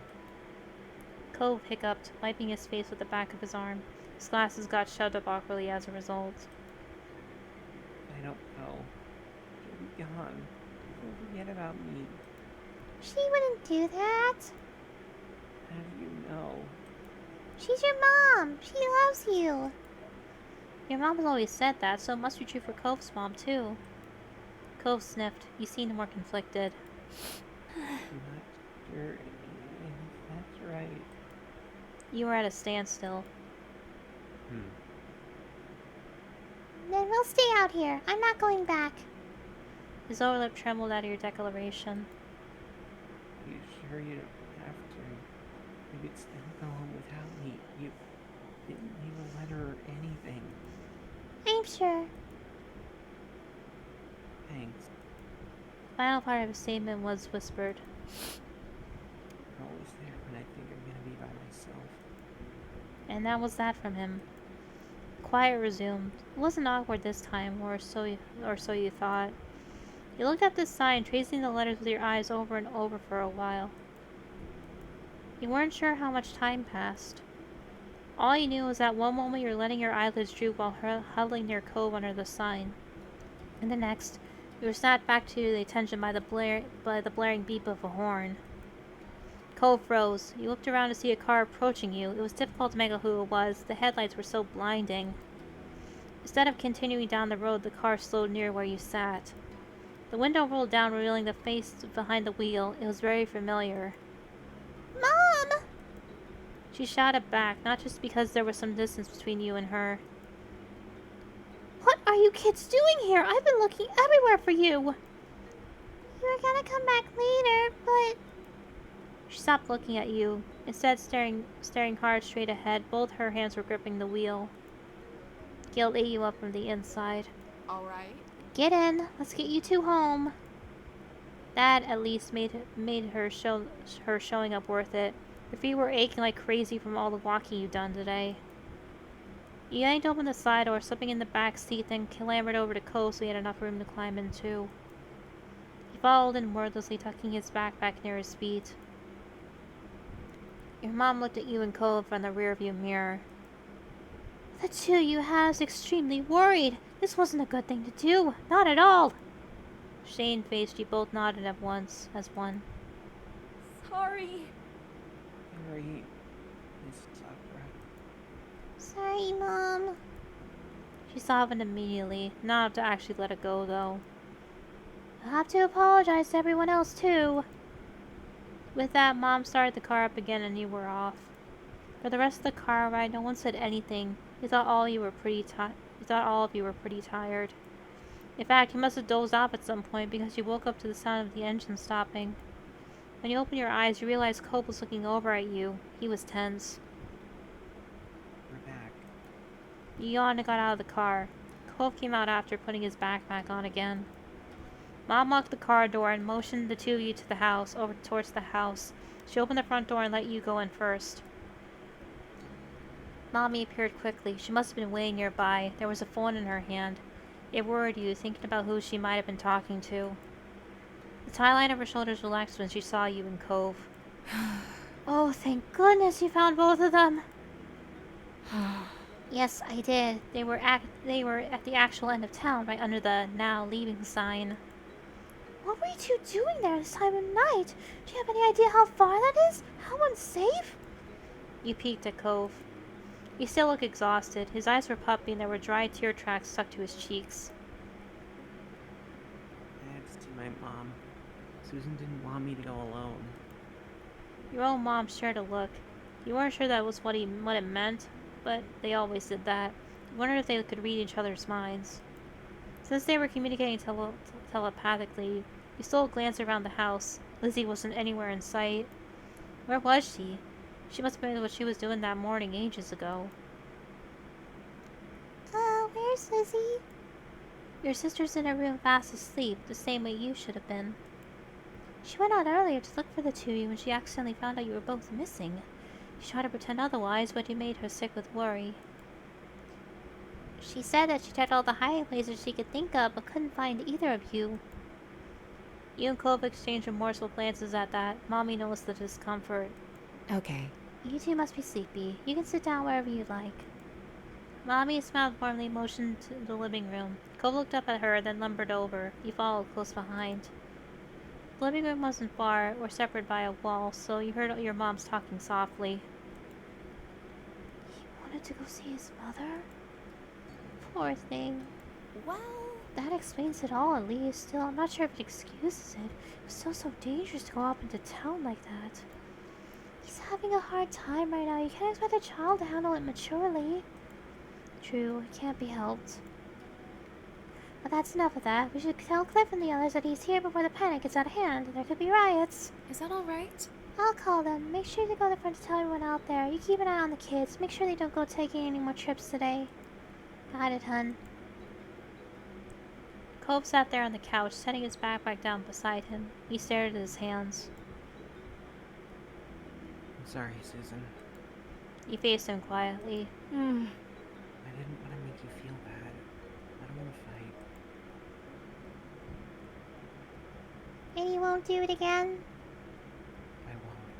Not for real. Okay, I don't want to fight it either. Having him apologize did make you feel better. He looked relieved that the two of you were going to be able to get past this. Before he could say anything else, the front door opened. Your mom was back with Mr. Holden close behind her. He made a beeline for the couch, his gaze trained on his son. Cove? Oh, God, are you alright? A strand of his hair had fallen out of his ponytail. His eyes were darkened like he'd been crying too. Cove stared up at his dad, his own eyes wide behind the frames of his glasses. He really hadn't expected it to be such a big deal. I'm okay. Good, that's good. So glad to hear that. He clasped a hand on his son's shoulder, attempting a smile, but the corner of his lips twisted and spasmed as if they wanted to will into a frown instead. Combe seemed to have that effect on him. Mr. Holden turned to you, still smiling weakly. I'm so happy you're alright too, Susan. Then he looked at your moms. Thanks for your help, as always. He laughed pitifully. I'm sorry. And I'm very sorry for ruining your afternoon with this. I can't apologize enough. It's okay. It was no trouble, Cliff, really. It couldn't be helped in a way. Something was bound to happen sometime. Besides, he wasn't the only one who decided it was a good idea to disappear today. Exactly, we're just happy the kids are safe and sound. Not for the first time that day, you recall your original meeting with Cove. He had run away then too, only not as far as he had today. Cove was at a similar thought because he mumbled an apology. Alright. I won't leave anymore. Promise. Sunlight seemed to return to Mr. Holden's thanks to his promise. This time around, his smile was more genuine. I'm so glad. Alright, that's relieved to hear. Next time you feel like running off, go to me first, okay? We talk about it. I'm here for you. Cove nodded. His dad reached out and amused his hair playfully, although he made a face. Cove didn't try to dodge the hand as he usually did. Let's go home, bud. I bet you're as tired as I am. Just a second, check on something. Yep, no problem. Okay, just some things. Mr. Holden took over carrying Cove's backpack, still clasping a free hand on his son's shoulder when he stood up from the couch. Bobby walked over to the front door so he could see him off. Mr. Holden thanked your moms profusely at least 3 more times before he walked out the door. Cove was made to follow. But he stopped to turn to you before stepping through the threshold. Thanks. Thanks, Susan. You're welcome, Cove. A tiny smile flitted across his lips, there and then gone. You hugged him. Before he was gone, you reached over to give him a hug goodbye after a hard day. He held you back more tightly than you could have anticipated, and you almost squeaked out a noise. I'm glad you're here. His embrace was tight but brief. He let go as soon as he said what he wanted to. And with that, Cove left. Mommy closed the door behind them. You were practically dead on your feet at that point. Your fatigue must have been obvious because your mom sent you right to bed with no more discussion on what happened that day. Once your head hit the pillow, your eyes slipped closed on their own. Your eyelids were so heavy you couldn't open them again until the next morning. You woke up much more at ease than you felt when you were last conscious. It was almost like it was a dream. But it definitely wasn't. Your mom's faces when you saw them assured that. After breakfast, you were sat down. Your family went over yesterday's events in full. You were none too pleased that you joined Cove despite knowing that he wanted to leave. As punishment, your moms took away your TV privileges for the next few days. Lizzie was annoyed that she couldn't watch her shows with you around, but she adjusted. Whenever you expressed disappointment, your moms reminded you that they were punishing you for no reason. It was dangerous to go out on your own so late without telling anyone. You could have gotten hurt, or worse. As upset as you were, you understood. Mr. Holden talked to Cove about what happened too. You didn't know what he said exactly, but Mr. Holden forgave Cove immediately. He didn't do anything to punish Cove for running away. He blamed no one but himself for Cove's desire to leave home. You caught your moms discussing it once in hushed tones, frowning at each other. It was pretty serious. It was a word you hadn't heard before. Self-flagellation. But there wasn't anything they could do to change Mr. Holden's mind. Your neighbors stopped you and Cove often for the next week or so just to express their concern and disapproval of the event. Still, as they always did, days continued to pass, so did talk about Cove running away. Things eventually returned to normal, as they had to. Summer kept going and kept having experiences you shared with Cove.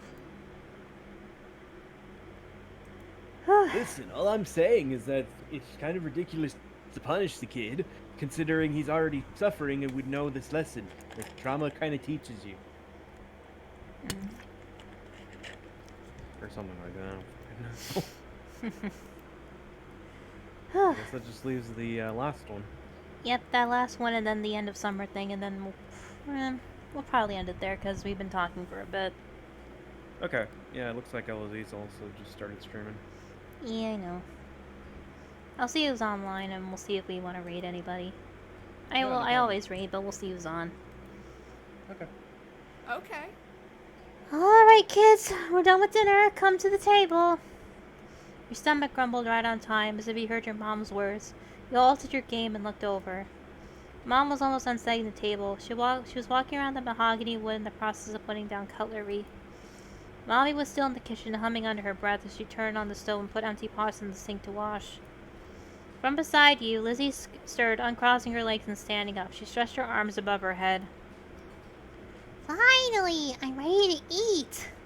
Then she glanced a sly cast in your direction, and you recognized that look. Last one of the tables around an egg. I haven't. But it was too late. Lizzie had already bolted towards the kitchen. You tried to catch up to her. You couldn't let her win without a fight. You planted a hand against the ground and stood up, and you ran after her. But it wasn't really the time to close the gap. It was a short distance to the kitchen table. Lizzie managed to get there easily enough, slapping a hand over the wood. Mom moved just before Lizzie could bump into her. With an exasperated sigh, she resumed her work. I win again. Okay, you won. I knew it. That means you're the rotten egg. Lizzie grinned her hands on her hips, and he looked over at your shoulder. Cove, you think so too, right? You blinked. You hadn't noticed what he'd been doing during the little event, which wasn't much. You spotted Cove still on the floor. His legs were crossed beneath him, the arm with the cast resting on his lap. He looked at the two of you with a slight frown. It felt sort of strange to see him here so late. Tonight, Cove had come to your house for a sleepover. Your mom's and his dad had planned it a few days ago. You were excited your moms told you their idea. There was so much to do. You considered all the games you could play and the other stuff you could do with Cove for days. And even helped Mom search the storage room for a sleeping bag and extra bedding to prepare for his visit. Cove pursed his lips at Lizzie's question, but he didn't respond. Maybe he was planning on ignoring her. Not that Lizzie would make it easy. This wasn't the first time she'd asked him to be referee for one of her sudden races. Come on. Well, did I win or what? No. No, What? I don't think you won. How come? It's not my fault Susan's slow. Cheating's cheating, and cheaters never win. You always pick her side. Cove snuck a shy peek at you before answering her. I pick her and he picks me. You're a couple of rotten eggs then. That's enough. Nobody here's a loser or a rotten egg. You're each farm fresh. Which is a sentence I never thought I'd say. Alright. Now listen to Mom and come sit at the table for dinner, all three of you. You and Lizzie obeyed, sitting across from each other at the edge of the table. Lizzie blew a raspberry at you when Mom turned her back. Your parents brought down the last of the food, and they took a seat further down the table instead of sitting right next to you and Lizzie. Only Cove was left out. He had stood up from his spot on the floor, but he hadn't made a move towards the kitchen. Cove? You can sit too! Slowly, he eyed the 4 seats that were left. Thanks to the new seating arrangement your parents chose, one free chair was beside you, another next to Lizzie, and the last 2 were on the other side of where your moms were sitting. Sit next to me. Cove's gaze met your brown eyes. He smiled briefly. He grinned back. He walked over, pulling out the chair next to yours, and sat down. You were glad he wanted to sit with you. He just needed to know it was okay.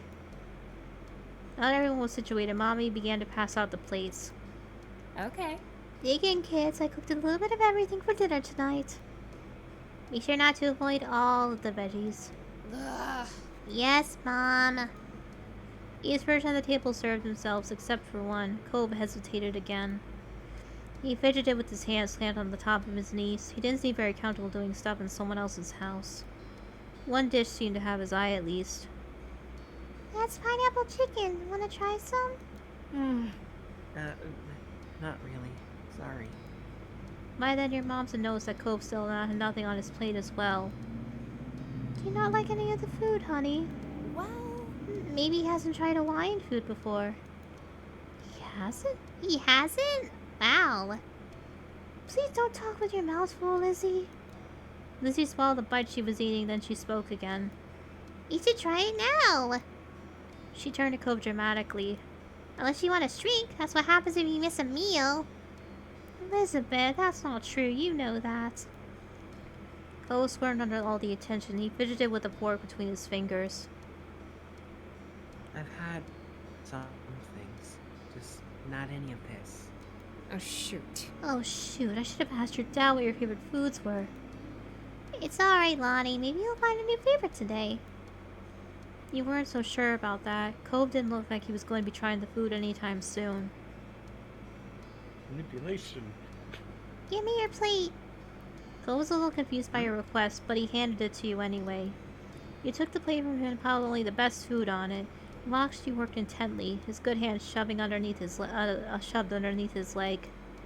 When you were satisfied with the amount on his plate, you returned it. You should like some of these. Thanks. Okay, thanks. Good job. That was very kind of you, Susan. He sat up straighter at the praise. At first, Cove poked at the food. Clearly, he was apprehensive to eat something new. But he took a few exploratory bites. Right? It's good, huh? Isn't it? You don't have to keep asking. He still spared more meat with his fork and ate it, chewing thoughtfully. It's not bad. Mommy grinned at his words, satisfied even though it wasn't exactly a glowing commendation. Lizzie wasn't as mollified. Mollified. You're so weird. Don't be mean to your new friend. We're not friends. Oh. Oh. Then it's okay to laugh at them. Mommy floundered in the face of Clove's blunt honesty. You weren't surprised by Clove's declaration. The more you got to know him, the more you realized he wasn't the type of kid to keep his opinions to himself. She wasn't easy to get along with all the time, though.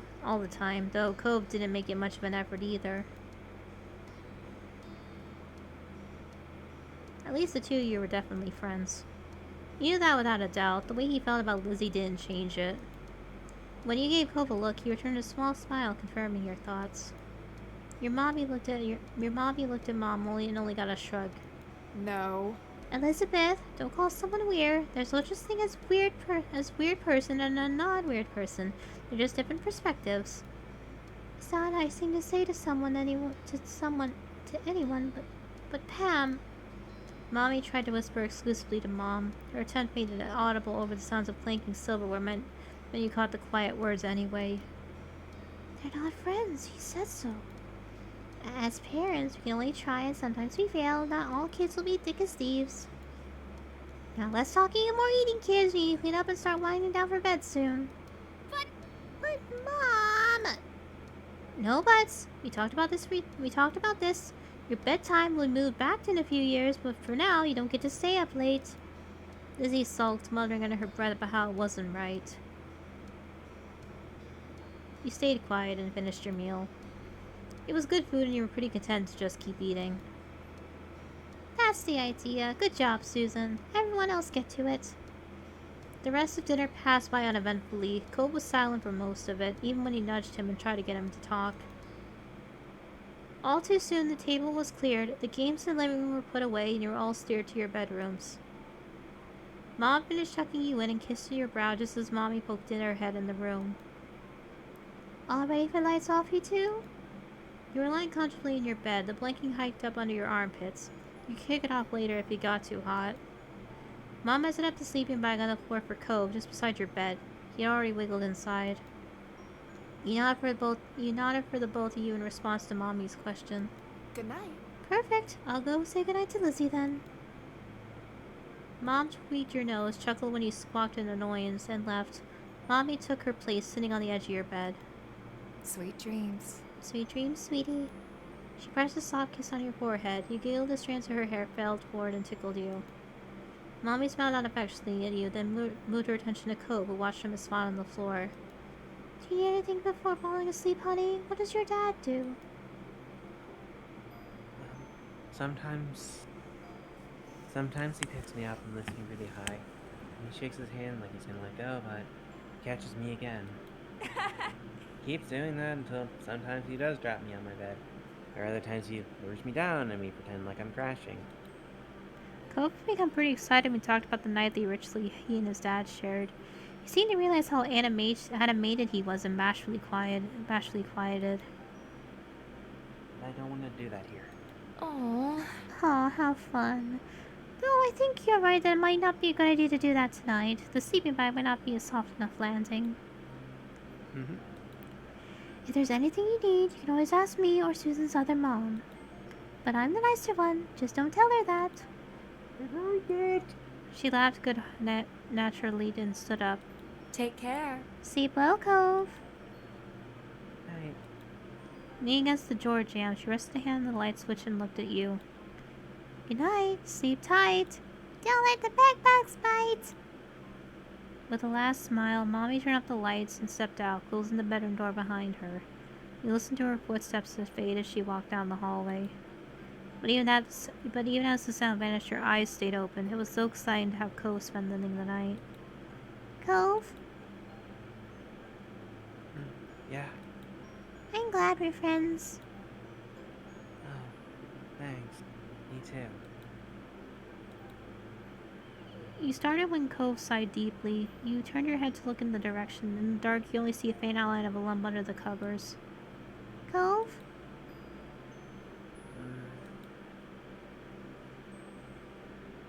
what's wrong? I can't sleep. Why not? He shifted, or at least you thought he did. You couldn't see anything since your eyes were still adjusting to the dark, but you heard his sleeping bag rustle. Excuse me, I'm sorry about that. Yep. All good. Okay. I want to be in my bed. Oh, My apologies for that, guys. I am so sorry. I did not mean to do that intentionally. Cove sat up. Your eyes had gotten used to the low light level so you could see him better. You got out of the sleeping bag, wobbled towards your side of the table, and pulled open the top drawer. what is it? Oh, I'm getting my glasses. He sat up too, watching as he reached inside. He paused for a second, then pulled his hand out, instead of his glasses as though he was holding a book. Cove turned it around in his hand, trying to figure out the proper orientation for it. You knew, even without reading the title, which one it was. That was the one your moms would read to you. It was special. I thought you were looking for your glasses. I was. Then I felt this. Let's go. The compliment that he afforded your special book had you grinning, your confusion forgotten. It is really cool. Oh? Oh yeah? What's it about? It's a story about a squire who wants to become a knight and there's magic. Does it have mermaids? No, but Mommy reads it to me. She uses different voices for each character. Some of them are really silly too. There's lots of characters and they all have good lines, so it's fun. Cove looked excited by your words. He flipped the book over and focused on the backside summary. He must be pretty interested in it. You were reminded of the hours you spent hearing the tales. No matter how many times you read it or had it read to you, you were still entertained by the story and the pictures inside. You glanced out the window. The moon was high in the sky. You wanted to read the book with Cove. You climbed out of bed and patted over your side table. You opened it and rummaged around, pushing aside your stuffed toys and crayons. Cove called out to you in a confused whisper. What are you doing? You'll see. You let out a quiet cry of victory when you found what you were looking for. You jumped back onto the bed before any hidden boogeyman could catch you unaware. Cove continued to watch as you wiggled your way beneath the blanket you discarded earlier, pulled it up over your head. What? Come on, check it out. Bring the book too. After a minute, the bed dipped as Cove got on it, then the blanket shifted. You fiddled with the flashlight in your grip, feeling for the switch. With a click, the small space flooded with a bright light. Cove sputtered, putting a hand up to shield himself from the beam. Fit somewhere else. Sorry. You tilted the flashlight so it was shining down towards the floor of your blanket cave and away from Cove's sensitive eyes. Is that better? Now I can read and my moms won't know. I do this all the time. When Mom or Mommy check on me, I have to hide everything under the blanket, but I haven't been caught before. Do you want to try? Cove nodded. Pleased by a straightforward response, he placed the book between you and flipped it open to the first page. Meanwhile, he lay down on his belly and shuffled closer, picking up the flashlight to shine on the pages. His face was illuminated with a warm glow. You mirrored his position, leaning in so you could see the book better. Your forehead's nearly brushed until you shuffled back at a comfortable distance. You wanted the story to be narrated. You loved it when Mommy read to you. Why not read aloud as you dared this time of night? You didn't even need to study this page for long. There was once a squire who dreamed of knighthood. All he wanted was to do good. Cove was taken aback when he began to recite the words by heart. He even pronounced knighthood properly, a word which had given you grief in the past. His reaction encouraged you to keep going. Soon you got to an exciting part, the Squire and the Dragon's first meeting. The squire walked up to the fearsome dragon, and their borrowed sword in one hand and a torch in the other. Her red scales danced in the light like flickering flames. Could you say the dragon's lines? Could you say the dragon's lines? Do you need your glasses? No. It's... My head hurts if I don't wear my glasses for a while. I can kind of see things alright, but I don't know any voices. That's okay. It's fun anyway. Let me just... Cove read the page, his mouth moving silently with the words. Eventually he nodded to himself and spoke them out loud. Who goes there? Or the dragon who dares enter my cave? It was your turn. Went into the squire's famous speech. The next time you looked up from the page, your gaze landed right on Cove. His eyes were following the text, a soft smile lighting up his features. A lock of hair fell into his field of vision, but he gave it no notice. He was lost in the story. You started when Cove caught you watching him. He raised a questioning eyebrow. What? Nothing. Cove shot you a strange look, but he went back to the book. You did too, even as your eyelids started to droop. When your eyes opened again, your bedroom was pitch black and silent. Your head was smushed in your pillow, your pajamas were sticking to you, and your mouth was dry. Slowly you raised yourself onto your elbows. You yawned, the back of your throat twinged as you did so. You rolled onto your side to sit up in bed, planning on getting water from the kitchen when you saw a dark shape towering above you. You froze, then you remembered you weren't alone in your room tonight. Cove? That you? Yeah. Yeah. You shifted and felt something cylindrical pressing against your thigh. You fumbled for it, the familiar way the flashlight pressed into your palm. You turned it on. Cove blinked at you, looking exhausted. He was in his normal clothes again, shoes and everything. His pajama pants were left on the floor abandoned. His sleeping bag was in a similar state. What is it? Sleep. Keep waking up. Did you have a bad dream? He shook his head from side to side. Just can't sleep. Clearly. You frowned. You helped your moms redecorate it only a few months back. I like my room. Not that it's just... It's always sleeping in my room. That made things a little clearer. It wasn't anything that you'd done. Cove couldn't sleep in a new place. You wondered how long it took for Cove's bedroom in his new house not to be weird to him. Probably a while. I'm gonna go. What? That shook up the last of your doziness. He's going to walk outside back to his own house. This time of night, all by himself. You noted your shocked expression and looked at you with resolve. My dad will let me in, and I've gone outside late before, and I have to go. You don't have to. It wouldn't even be a sleepover Cove left in the middle of the night. It was called a sleepover for a reason. Cove looked frustrated, though you got the feeling it wasn't at you specifically. Yes, I do. You were at a stalemate, frowning to yourself. You studied his sleeping bag. Was there a way you can make him feel more comfortable? Cove didn't like how weird your room was. Maybe he would feel better if he had something more familiar nearby. Oh! You went to your bed and grabbed your blanket, then spread it over on the floor beside Cove's sleeping bag. He watched as you did, blinking. sleeping on the floor? Yeah, next to you. Hopefully that'll help you sleep easier. Is that okay? Uh-huh. He spied a small smile playing on his lips. I can try it.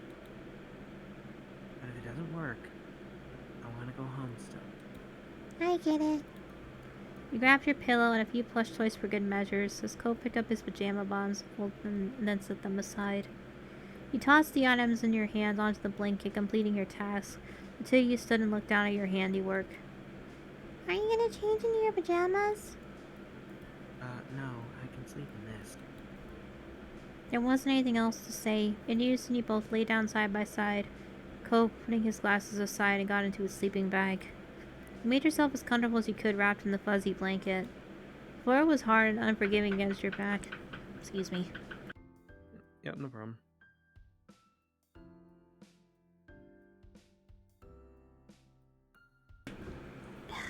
Alright, where was I? The floor was hard and unforgiving against your back. Not at all as comfy as your bed, but you didn't mind it much. You had fallen asleep on the floor before.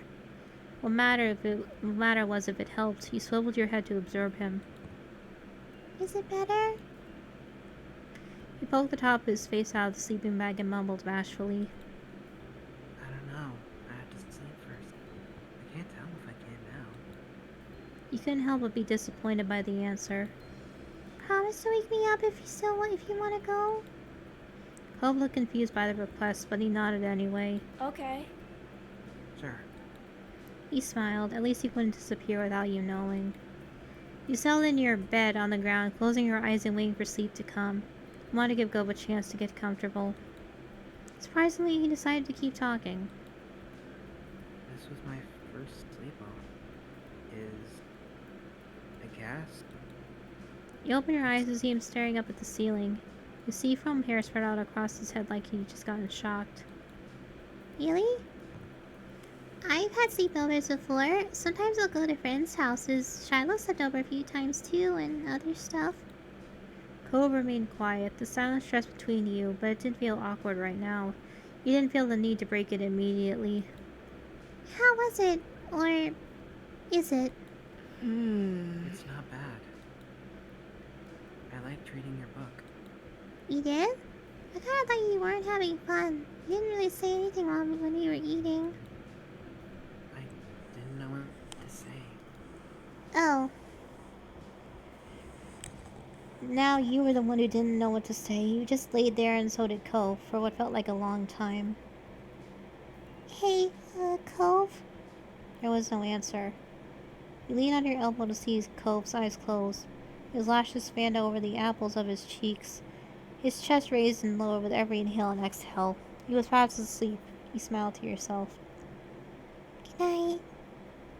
You rested on your back and closed your eyes. Soon enough, you were lulled to sleep by the gentle sound of Cove's breathing. The next morning, you were woken by the sound of Mom's voice and a soft shake on your shoulder. Susan, wake up. It's time to get up and at 'em. The sun was peeking through your curtains, and you rubbed your eyes as they adjusted to the new light. How are you? Is everything okay down there? You blinked at Mom for a moment, confused, before remembering you had slept down on the floor next to Cove. He was just waking up, yawning loudly, his hand lightly hit your face as he stretched out. When he moved away, you groaned a little at the pain in your shoulder for having slept on the hard ground. It definitely wasn't as comfortable as your cozy bed, that's for sure. Cole wasn't feeling good, so I stayed with him. You mumbled and glanced at Cove, who rubbed his eyes sleepily. He didn't say anything. Still, you were glad you decided to stay the night in the end. When you looked at your mom next, she was smiling at you both. Mommy was standing in the doorway behind her, doing the same thing.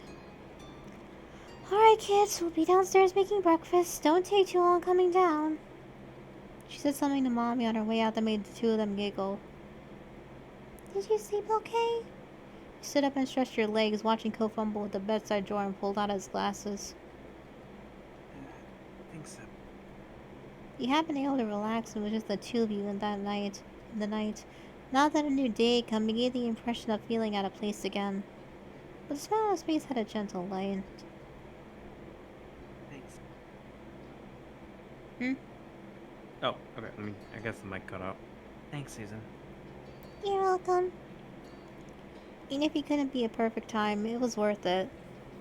Cove didn't stay for breakfast. He was really ready to go home at that point. Mommy called to make sure Mr. Holden was up before Cove went home. He gave you a small wave as he left, thanking your moms for letting him stay before he disappeared through the front door. You smiled at the sight. Cove's very first sleepover had come to an end. Alright. We're all done with this, so let's move on to the summer ended part and we'll finish up. Wait, how come the and then summer ended like it's still gray? You click it anyway. See, it's moved to the Oh. next step, so let's go. Okay. I'll never get tired of that view.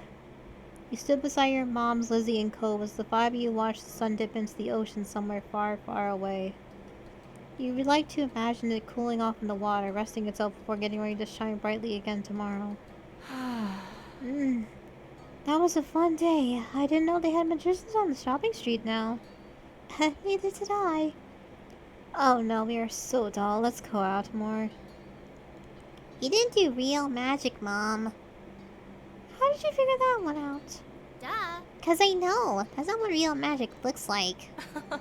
Oh dear, Lizzie. There's all kinds of magic in the world. Lizzie gave Mommy a suspicious look, but didn't dispute the claim. He looked over at Cove, who hadn't said a word since you started home. He didn't look upset, though, just content.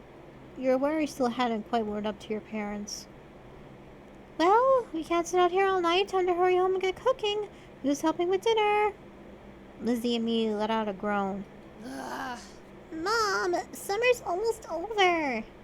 The protest was obvious. You could practically see school on the horizon. You certainly didn't want to spend your last bits of freedom cooking dinner. You could do that any other day. Please, can we play just a little longer? Mom looked down at you with a sigh, and you clasped your hands together to give your plea some extra appeal.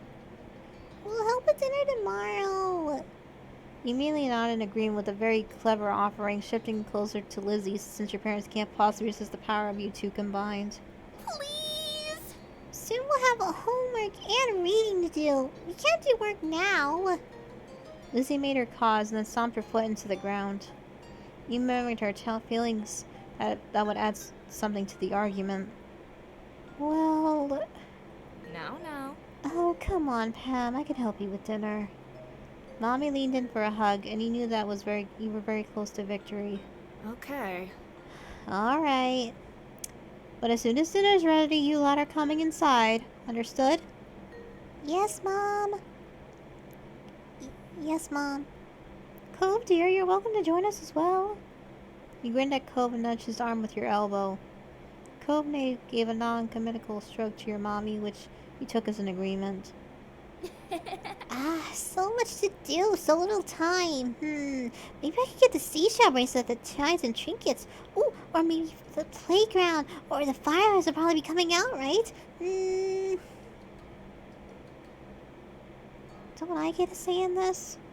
Lizzie looked over at you, narrowing her eyes as she was very seriously contemplating the answer to that question. Strong as the wind made you shiver, Lizzie hugged as she wrapped her arms around herself. Rude. Doesn't the wind know that summer's not over yet? That's all Lizzie said before abruptly turning on her heel and heading off in the direction your mothers had gone. Wait, where are you? Where are you going? I'm going to my room. I have lots of plans if I want to make the most of tomorrow. You thought this over, looking towards the water again. Lizzie didn't wait, and before long she was disappearing off down the road. Meanwhile, Cove was going in the opposite direction, heading for the beach. You stayed with Cove. Sorry. Got something in my eye. Cove gave you a smile that you couldn't help but return. Cool. He made a little gesture that you were interpreted as, follow me, and then started heading to the waves. Cove knelt down, picking up something you quickly identified as a smooth rock. He reared his arm back, then tossed it out into the water. It was a good toss. It was pretty neat. What are you doing? Nothing. Nothing, really. You tilted your head, wondering over the sudden pensive look on his face. Just thinking. About what? Cole was looking down at his cast, scratching idly at the pink surface even though you were pretty sure you couldn't feel it. His brow was furrowed and there was a frown on his face. It's not fair. Fair. I've had to wear this cast for ages. I can't even swim. When do you get it off? Cole shrugged and didn't say anything. For a second he thought maybe he didn't know, but he finally sighed. A few weeks. That is a while away.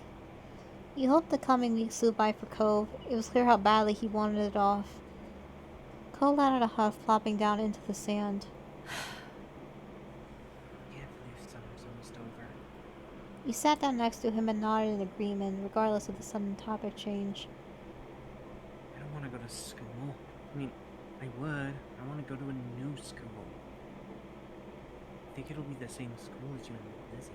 My dad said something about that. Cool. You're going to like it. Everyone's super nice. You've never been to the one school, but you were sure that this old school couldn't have been that much better. You only ever been to the one school, but you were sure that his old school couldn't have been that much better. Then again, you did have to make new friends and meet new teachers. It could be kind of scary. Cove shook his head, then wrapped his good arm around his knee as he drew them to his chest. You heard a sniffling sound, and when you got a good look at his face, you realized that his eyes were wet. I want to go home. I want to go home. You never had to move before, but you thought you could understand. If you had to go to a new school all of a sudden with all new people, you'd probably be dreading it too. Even though you sort of maybe understood, you still weren't sure how to help. Okay, I'll see you later. Cove gave his head a small shake. No, I want to go back home. Right, Cove wanted to go back to his old home. The one that sat waiting someplace far from here. The one that he would bring up whenever he felt this sad. It had been a while since he had moved in, but he didn't seem to feel any better about being here. He settled back down into the sand, trying to consider what to do. It'll be alright.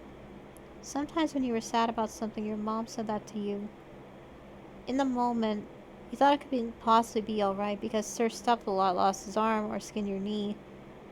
Or you couldn't possibly finish all your vegetables. But in the end, they were always right. You're not going to leave, right? You'll still be around? The question was a little surprising. Of course. Your parents would have mentioned if you're going to move or something, right? After a second, Cove gave a little nod. Once I get my cast off, we could go swimming. You were fine with him changing the subject again.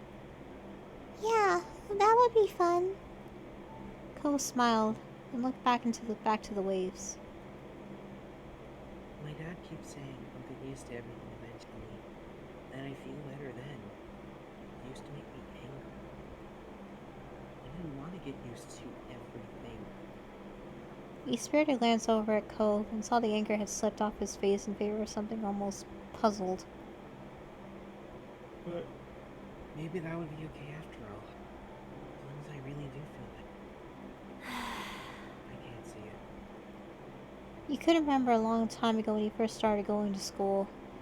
You had absolutely not been okay with the idea of being away from your parents for most of the day, to listen to strangers tell you what to do and sit with kids you never met before. Things changing is hard. You held his hand.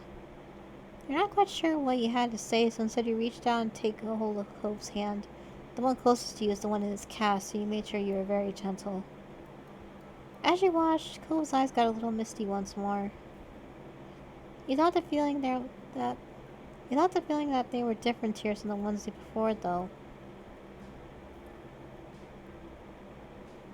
I hope next summer, sort of exploring, and everything will feel like it's supposed to do again. You will. It will. The two of you sat quietly, just taking in the sounds of the waves. You hoped that Cole would be able to accept this place as his new home. You definitely tried to help in what ways you could, There were so many wonderful things here Cove probably hadn't seen yet. Lost in thought, you started a little bit when you heard a faint familiar sound. The sound of your mom shouting your name. You looked over your shoulder, realizing it was probably time for dinner. Time had really gone by fast. You stood and dusted the stand off of yourself. My mom's calling. It's time for dinner. You should come. Cole looked up at you, expression screaming reluctant, yet ultimately. When he smiled, Cole returned with one of his own. Susan, Susan, thanks. thanks. Oh. Okay. It was nice when you were where you were right then. But the two of you couldn't stay there in your own little world any longer. You're being called forward. So the both of you ran off toward the house, leaving the waves and summer behind.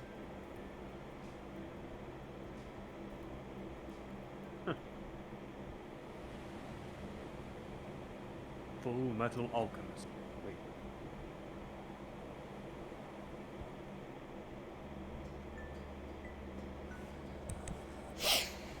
Okay. I'm going to quickly now. This is this is going to be a transition into the second part. We're not going to really read this part, so I'm just going to transition a little bit and then I'll save, okay? Okay. So, of course, my hair pretty much still. In this time skip, you're about between 13 and 14 years old, so. Okay. So around the time we're about in middle school. Nothing much here, so. Still, it's nothing much. Scars. Acne, well. I don't really have. I mean, I did have, but I don't want it on my face. I had medium hands now, since I'm a bit bigger. No earrings, thin lips. No scars, really. I do have braces, though. Didn't really start wearing anything either, so... Done? Okay. Oh, I can save here, perfect. So, my feelings are calm and relaxed, but I have a crush on him. So, we'll go ahead and save here. And we'll actually, next part, we'll actually get to customize, see what Cove looks like in the time we skipped. So, yeah. Go ahead and quit the game. Nice. Alright. So, what did you think of the first chapter, sweetie? What do you think? It was good. I enjoyed myself. Nice. So you might want to check general real quick. What? Look in general. In what? Our group? Yeah, like in the server. Okay, well, give me a second. I'm getting like a bunch of pings. There's like so many people that went live right now. I'm like, holy jeez. Yeah, no problem. Ooh, he's on tonight. Okay, I know where we're gonna go to.